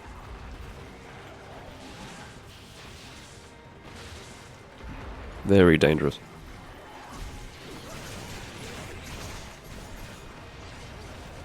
Really could do with blowing my nose, annoyingly, but that's alright. Can't fucking choose the timing of these things, can you? Maybe I can use it to just get more aggressive. Never mind, I can use it to almost die. How about that? I can use my discomfort to fucking fail.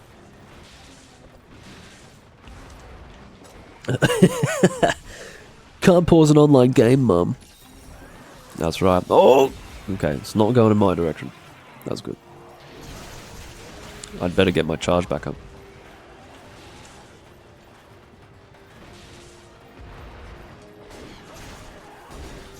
There we go. Almost to full. Trying to get Bloodwind on the go. If you can, when using Bloodwind, try to be in Demonized mode, because then your Bloodwind will actually get your charge up as well. Fucking ledges. I'm attempting to mount him, but I'm very unsuccessful. Or have been very unsuccessful, as you can tell. I pressed the button combination to dive at the precise moment that I was hit there. Maybe that's why I wasn't actually properly pinned.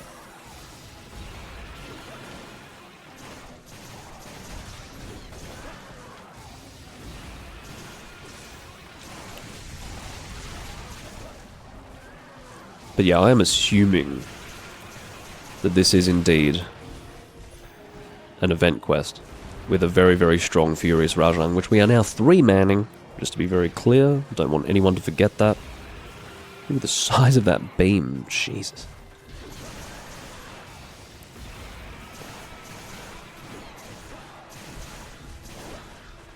Obviously, I'm not going for the head at all. Very dangerous. I don't want to be anywhere near the front of this monster. Much too dangerous. If I had, like, an evasion set, sure. I've had 2 deaths so far.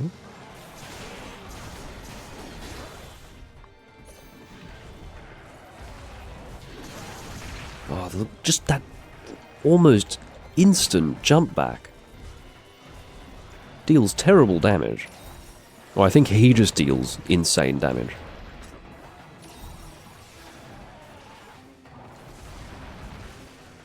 Alright, I've got Wolf's Maw ready to go.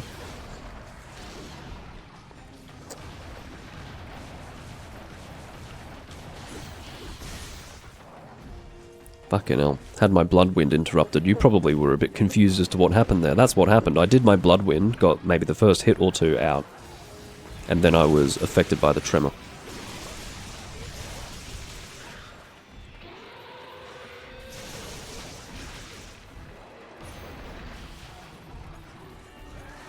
Yeah, this is an event quest. I assumed as much.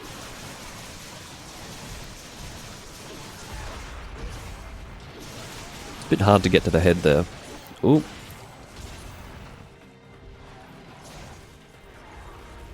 At least I've got Wolf's Maw going.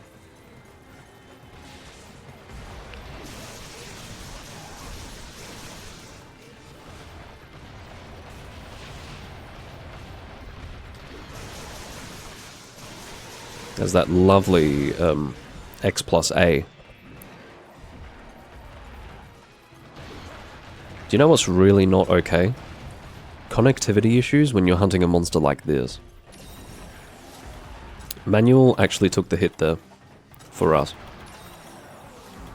Or at least for me. For someone. I saw that he got hit because he used a life powder, so I life powdered him in return. Ah, very good.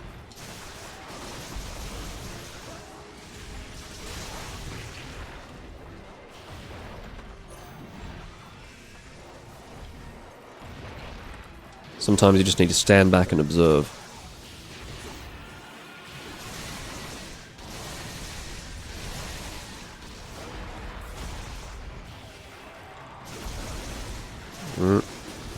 Down to yellow sharpness. As I mentioned before, it's technically a little bit better to be in green, but it doesn't mean that this is a bad sharpness level to be in when you're using Elemental Bludgeoner.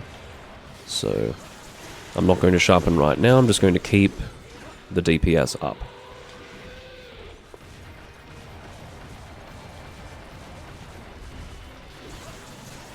Obviously you have to be on your toes. Quick reaction time. It's probably worth healing, isn't it? He gets so quick when he's in this mode. Unless Furious Rajang is different in this game, I'm almost tempted to say that this is a special version of him where he becomes red. So he looks like he's becoming even faster and more red than usual in this quest. We failed. But I thought we were doing pretty well. Well, I felt that I was doing well. Maybe the other guys weren't, but... Anyway.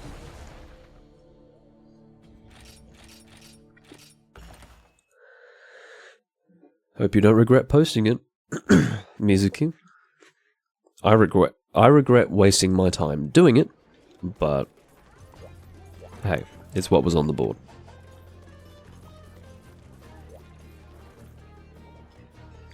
I don't have tissues on hand. I need to go blow my nose. I'll be back soon.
I have a sneaking suspicion that this monster has been posted again.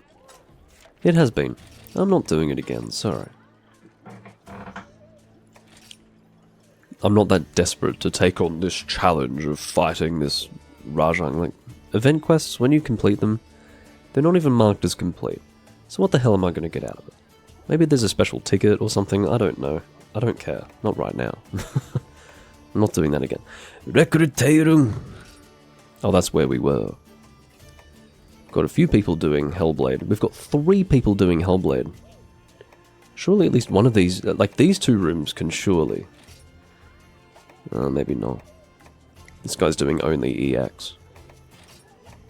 Well... Too bad. Let's join this room.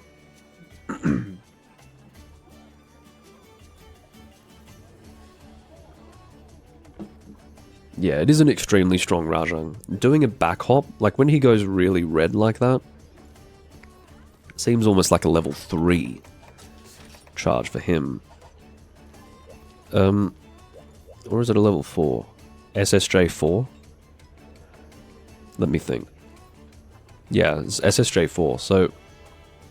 Black, gold, enraged gold, and then he turns fucking red. And gets even faster. When he was in that stage... I think he dealt half of my damage when he back hopped. Half of my health. Pretty bad.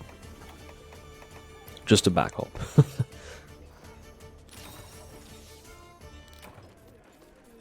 Looks like Manuel has turned up in this room as well.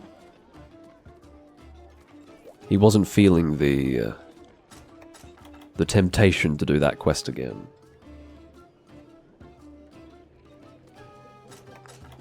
Hatsune is using a very strange weapon. It looks like a Gypceros charge blade, which I didn't know existed. It's very circular. Looks like a pizza cutter. It's not as good as my actual pizza charge blade. Can I show you guys my pizza? I've got a pizza. Well, hold on. I've got a pizza, and I've got a pizza. Let me show you. I don't know if I really need to equip my charge blade set for this, but I'll do it. Alright, so my pizza is over here. Where the hell is it?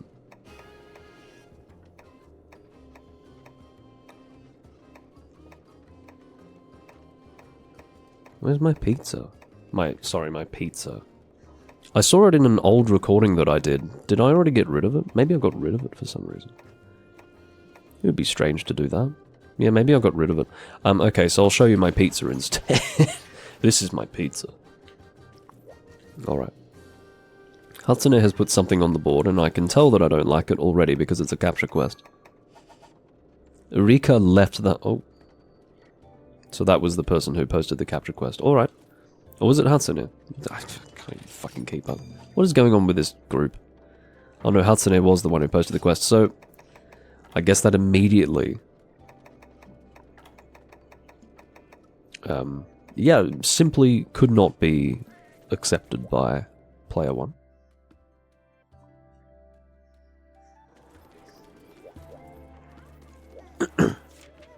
Alright. Deadeye Garuga, G1, right? G1. Yes. Well, I'm not going to be bringing my pizza.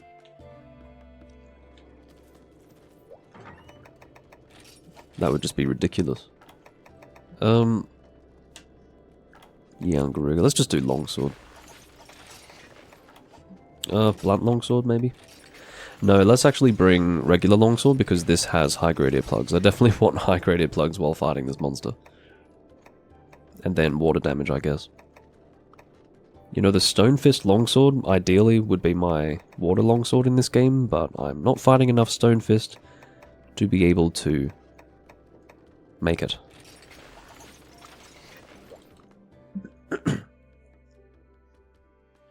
Obviously, one thing that I prefer about this game over Monster Hunter 4 Ultimate considerably is that there are no guild quest weapons. No relic weapons. So everything that I make is from actual monsters. It's more meaningful. Much more meaningful, much more enjoyable. So this here is a Keshawacha weapon that is entirely endgame appropriate. This is like a really good longsword, really good water longsword. Incurvisera Talos. It's probably Incurvisera. Incurvisera Talos.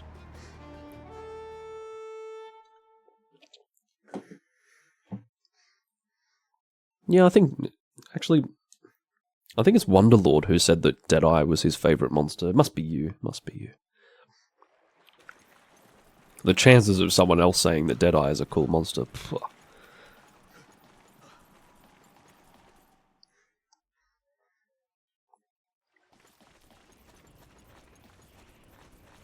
CB Cartoons has joined. I don't know what CB Cartoons is. It sounds like a business.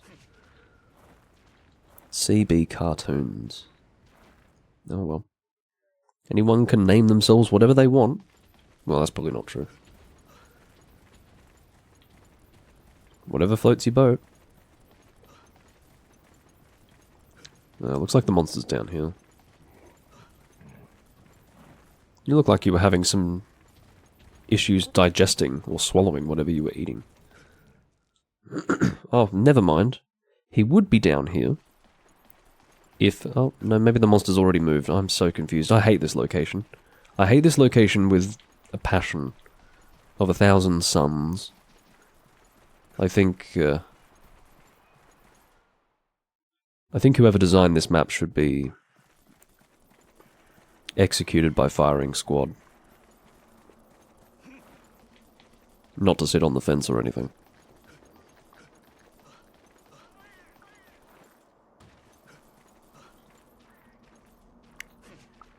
The problem with this location is that to move from one area to the next is really unintuitive. It just doesn't make any sense.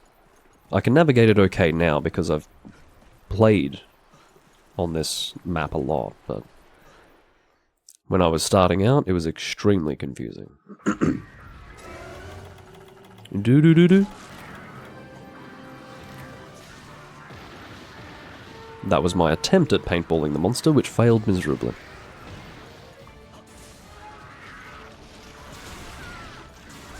There's the deviant music that we all missed terribly.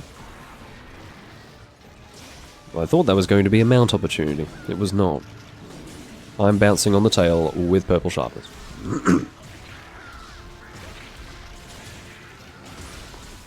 Just to keep everyone updated.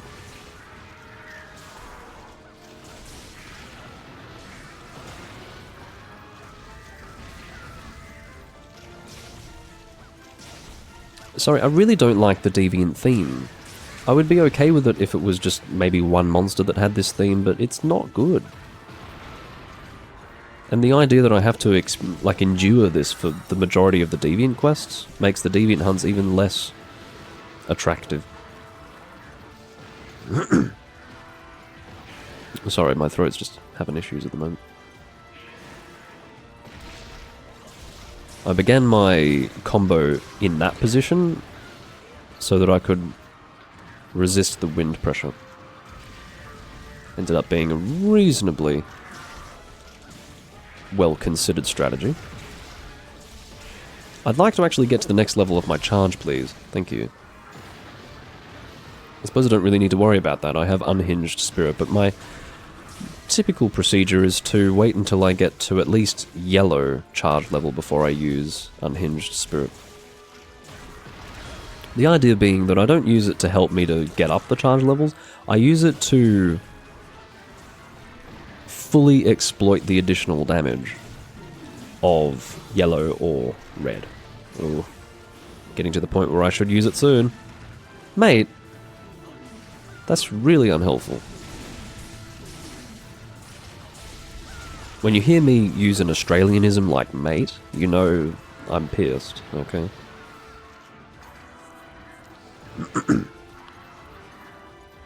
Just do your attack, mate. Come on. here I was in a position where I had the opportunity to get myself to yellow, and then use unhinged spirit to deal even more damage, but instead I'm flying off somewhere else. Very frustrating. Definitely need to sharpen up.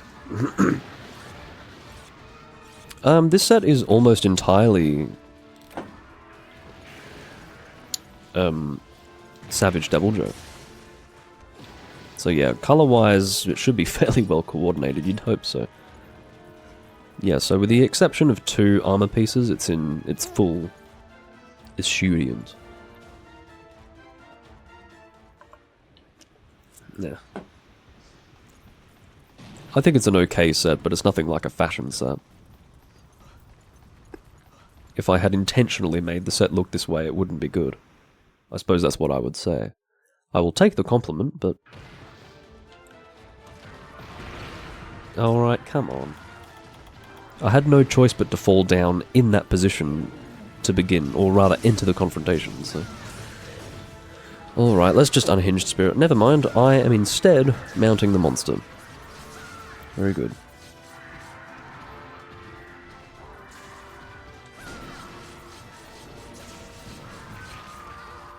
I was definitely helped considerably by the team, though.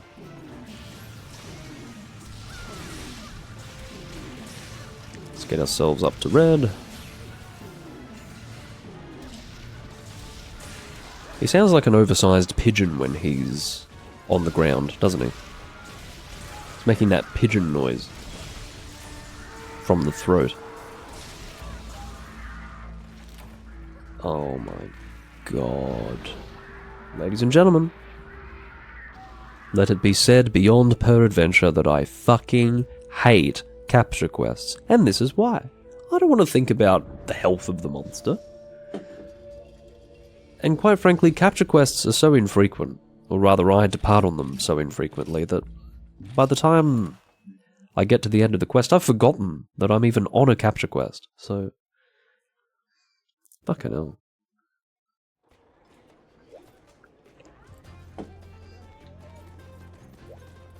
Quite frankly, it's the responsibility of the person posting it to remind us. I don't remember these things. Gotta love capture, says Manuel. Yeah, you're not fucking kidding. I'm out of here. I'm annoyed.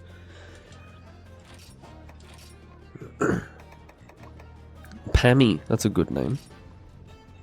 You reckon that's a cute nickname for Pamela?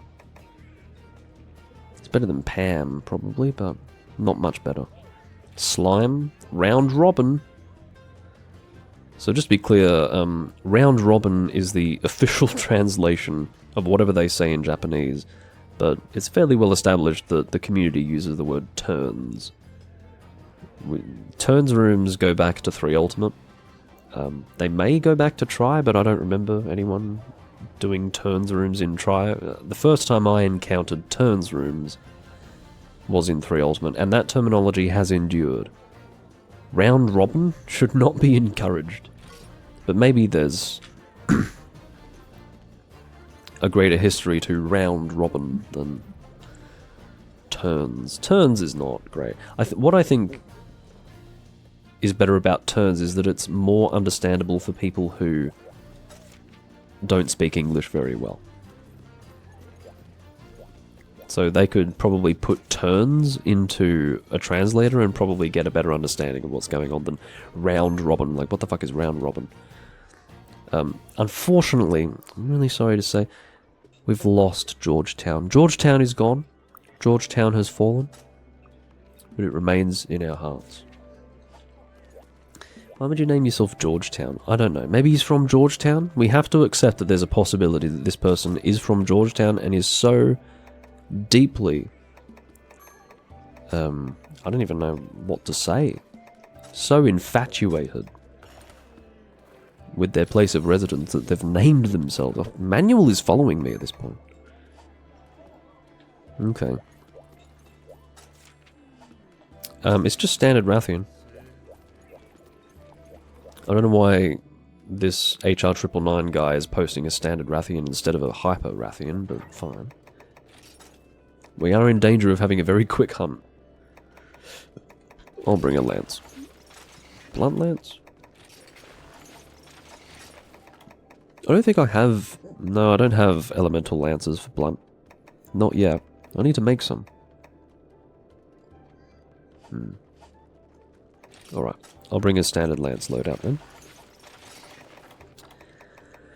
And I've already got the lance that I want. Sealed Dragon Veil.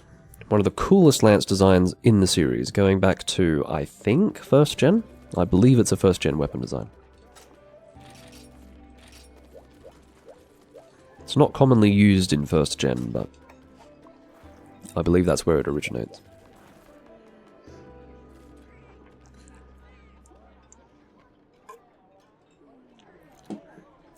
Peaberry is screaming about Georgetown having left. His despair is truly palpable. And quite frankly, deeply shared. I can't believe that we lost our opportunity to play with Georgetown. I can't even remember where Georgetown is. Where the fuck is Georgetown? Is that like somewhere in South Africa? Something like that. It's like in South Africa. Where? Georgetown. Not Georgetown.com. Okay, so there is a Georgetown... Okay, so there's a Georgetown in Queensland, Australia. There's a film named Georgetown. Georgetown, Africa. Georgetown. I was right. There's a Georgetown in South Africa. That was the one that I had in my mind. Oh no. No, I could be wrong. There's a place... Oh no, jeez, I'm out of date. So, apparently Georgetown, South Africa, is now called George. What's wrong with Georgetown, guys?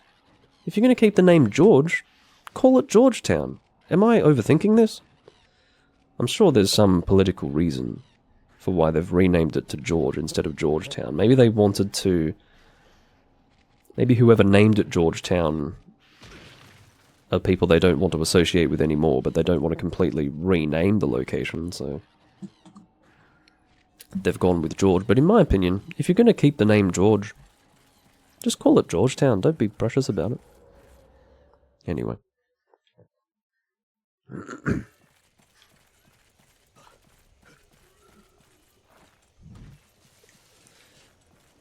Let's go and fight this monster. I was initially going the wrong way, as you could tell. If you're wondering why the map is fully visible, I have a bonus skill on this set, which is Outdoorsman. And I call it a bonus skill because I don't think anyone is going to be intentionally getting Outdoorsman on their loadout. Just so happened that the armor pieces I was using for this mixed set made it very easy to get Outdoorsman, so I decided to add it to my set. It doesn't just give you the full map, it's sort of like a mixed skill. What is it? Easier to fish and barbecue meat as well, so... It's not a terrible skill, just not going to be immediately helpful while fighting large monsters, that's all.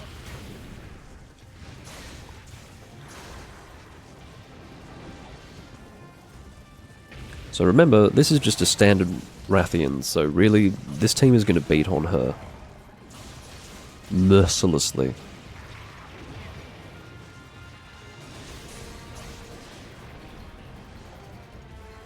Feels weird to hear this music in this game.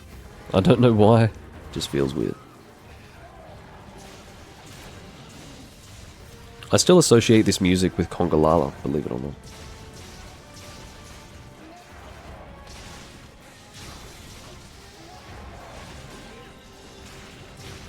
Nope. She is limping. Let me use Shield Assault. My Shield Assault has not been effective, and that guy threw his flash bomb too late. And I just say I absolutely love the... Well, that looks like Soul Seer.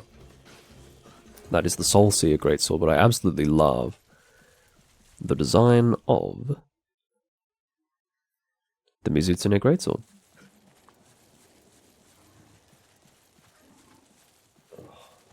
Itchy eye. That's why I'm rubbing it, just to be clear.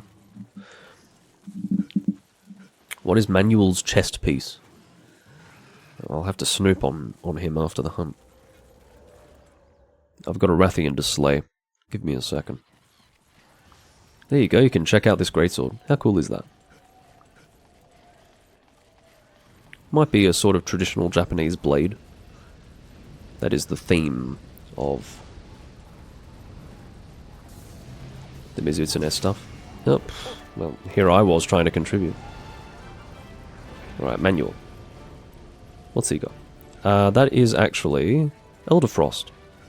Elder Frost Gamoth. Or standard Gamoth, with a really neon coloration to it. I said Elder Frost initially because of that colour, but maybe that's just an accent that he's got going on. Oh no, it's an effect that he's added to it. I don't remember how you get that pigment, but it's a particular pigment. It's like a sort of glowing blue pigment. It almost looks like the Nakakos effect. I don't remember how you get it, but it's a pigment that you can add. So, yeah, if the colour isn't... Yeah, it looks like standard Gamoth. Pretty cool, though.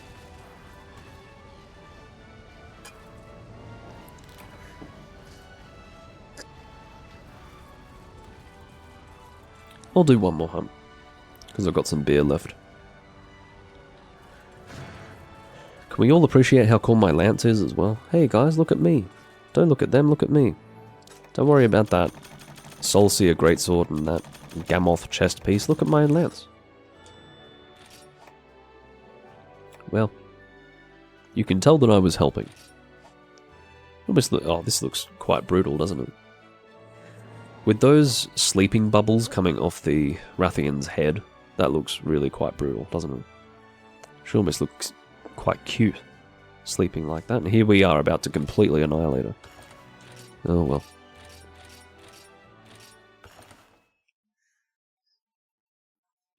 Yeah, we're the bad guys. We should have captured her and given her the chance to be slain in the arena. Gimmick! Well, when we were talking about Generation's ultimate gimmicks, I suppose this guy welcomes them with open arms. He's also committed the transgression of joining a room and posting his quests without asking anyone if we can do his quest, which, as I've said previously, effectively amounts to begging, but that's alright. I'll bring a hammer. Akama Torumu. Should I bring... I don't have a blunt hammer loadout. Well, I have much to do when it comes to my blunt loadouts. Let's bring... Oh... Is this really my dragon hammer? It must be. That's kind of cool. Well, I don't often use this. So Valstrax's weapons are very interesting. They have some of the best sharpness in the game. The reason being, they get so much white sharpness that you're never going to... like, if you've dropped that amount of sharpness in one hunt, you're doing something wrong, okay? Or you're fighting an EX hunt with 2 people or something like that. The point is, you should never drop to red while using a Valstrax's weapon. You're always going to be in white. I don't know, I've never experienced it. But yeah, that's one of the characteristics of a Valstrax's weapon.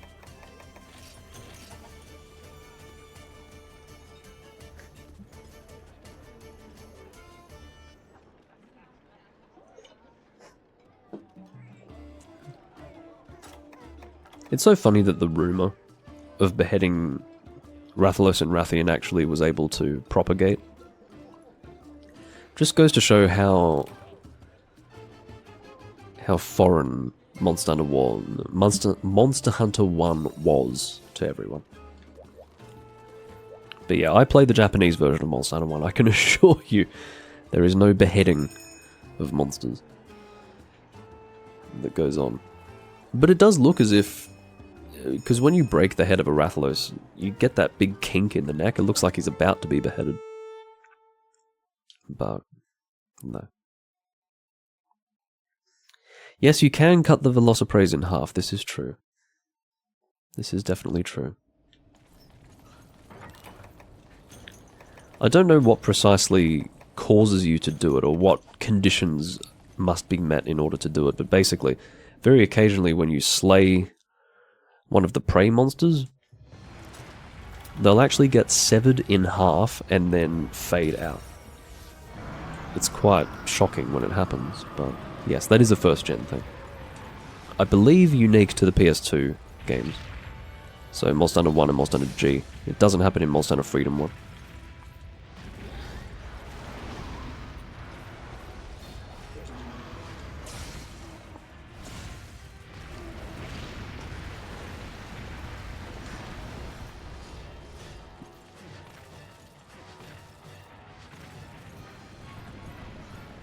I haven't used a hammer on this monster in a very long time.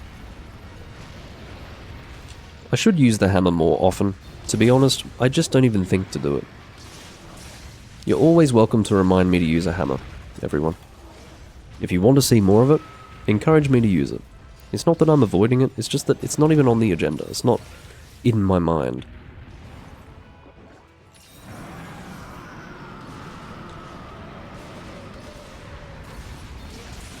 Sorry, Manuel. I pre-apologized. I'll hit the arm, that's fine. Oh! Got hit by the tail anyway, hey? After all that evading that I did. Fucking hell. I'm being supported by the team fairly robustly. No, the Hammer community really, like... If anyone just wants to see Hammer gameplay, don't watch me. Just don't watch me. You'll see it occasionally, but it'll be like once every 2 or 3 recordings.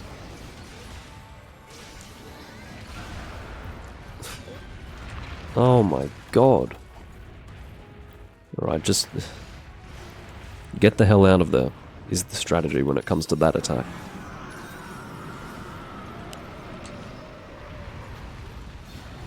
Sorry, Manuel. I hit you, but not the monster. That's not good. Got my KO, though.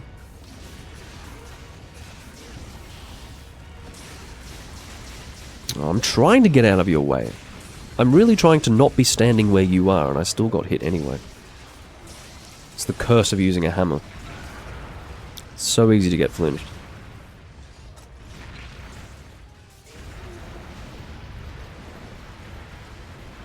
Really? Okay. AJ insists that in Freedom 2 he managed to cut a Velociprey in half. Okay. I've never seen it in 2nd gen. It could be that it doesn't happen in Freedom Unite. Because I've never seen it in Freedom Unite, but I can somehow imagine it happening in Freedom 2, but not in Freedom Unite. Because Freedom 2 is a different animal. It feels like a weird thing to be removed, doesn't it? Like, why would they go to the trouble of removing it? It makes sense that it's something that would just stay in the series until they completely remade it in 3rd gen. But, yeah. Well, if you insist that you've seen it in Freedom 2, I trust that it's in all of the games except for perhaps Freedom Unite. That was very well timed. That was really impressive. You do not often see that. Whoever was responsible for that, quite frankly, has put me in a I think that was Gimmick. Manuel is apologizing for literally preventing me from using my weapon, but you know what? I have the power to cause him to be unable to do anything for approximately 5 seconds, so it counterbalances itself, doesn't it?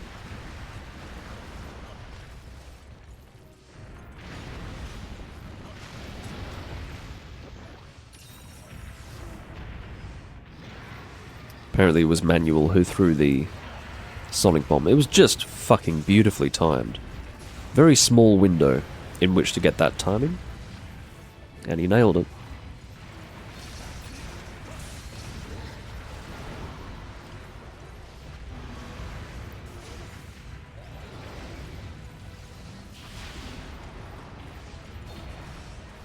Fucking hell. I'm really struggling to hit this monster with this hammer. I'm having to battle my team as well. The thing with Manuel is that he is really magnetized to the head. He is not hitting anything else on this monster, but the thing is, the head is my territory. He's doing a very good job of... It's like playing King of the Hill, you know? Or King of the Mountain, whatever you say. He's just knocking me off that. Constantly. That was really quite terrifying. I've never been that far away from that attack before.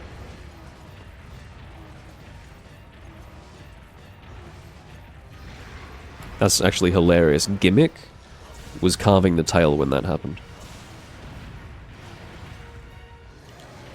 I was possibly drawn to the tail, but I wasn't going to carve it with that attack coming. No way.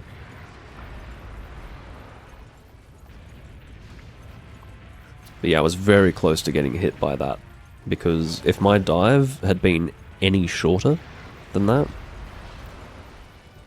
my invulnerability wouldn't have meant anything. I would have still been hit by the sheer width of that dragon breath. Alright, I've got Spinning Meteor charged, but I don't know when I'll have the opportunity to do that. Fortunately, Manuel won't be able to hit me away from the head when he does it. Some people may argue that Manuel at this stage has cemented his right to be at the head.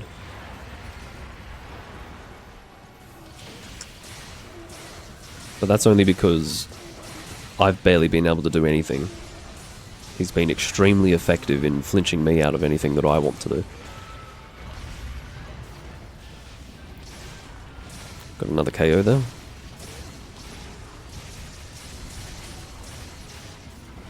Can't get my full combo out a second time, but that's alright. Bit dangerous to persevere with the monster gearing up to run in my direction, but oh, it looks like I managed to get a land compensation flinch there. Going for a spinning... Oh, that would have been quite cinematic if I had gotten the flinch there, but I got hit instead.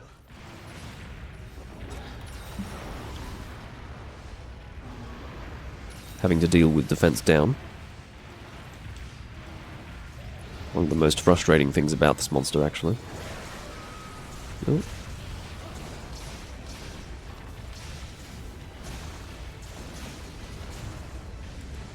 I'd say we must be quite close to killing him.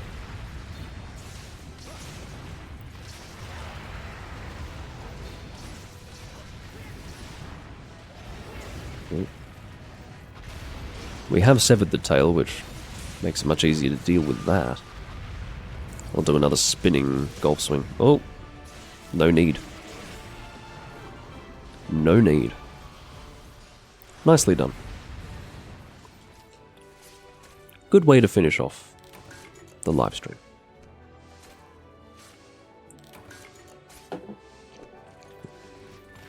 I'll get this shiny as well.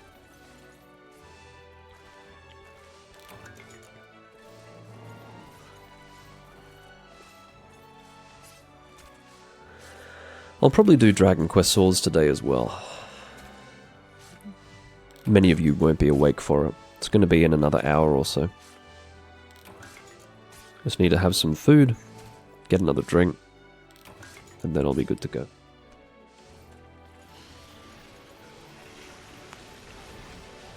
Yeah, I'd say the quests weren't too bad.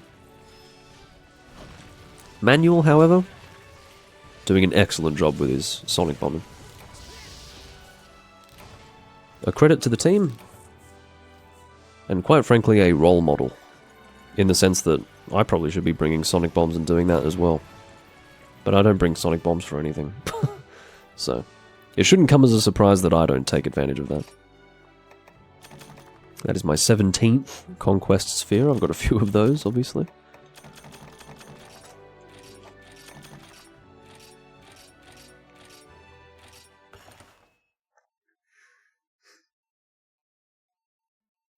Well, I hope you don't have to lose too much sleep from having watched this live stream. Thanks for tuning in, though.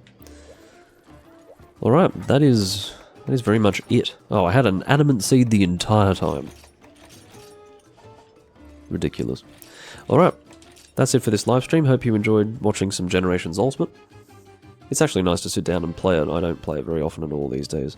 There's nothing wrong with the game, it's just that I've played a lot of it in previous recordings. Anyway, I will see you all next time. I'm playing Monster Hunter, and for those of you who are going to tune into the Doom Link's live, or rather, if you're going to tune into the Doom Link live stream later on, Dragon Quest Swords in about an hour. I'll see you then. Bye bye for now.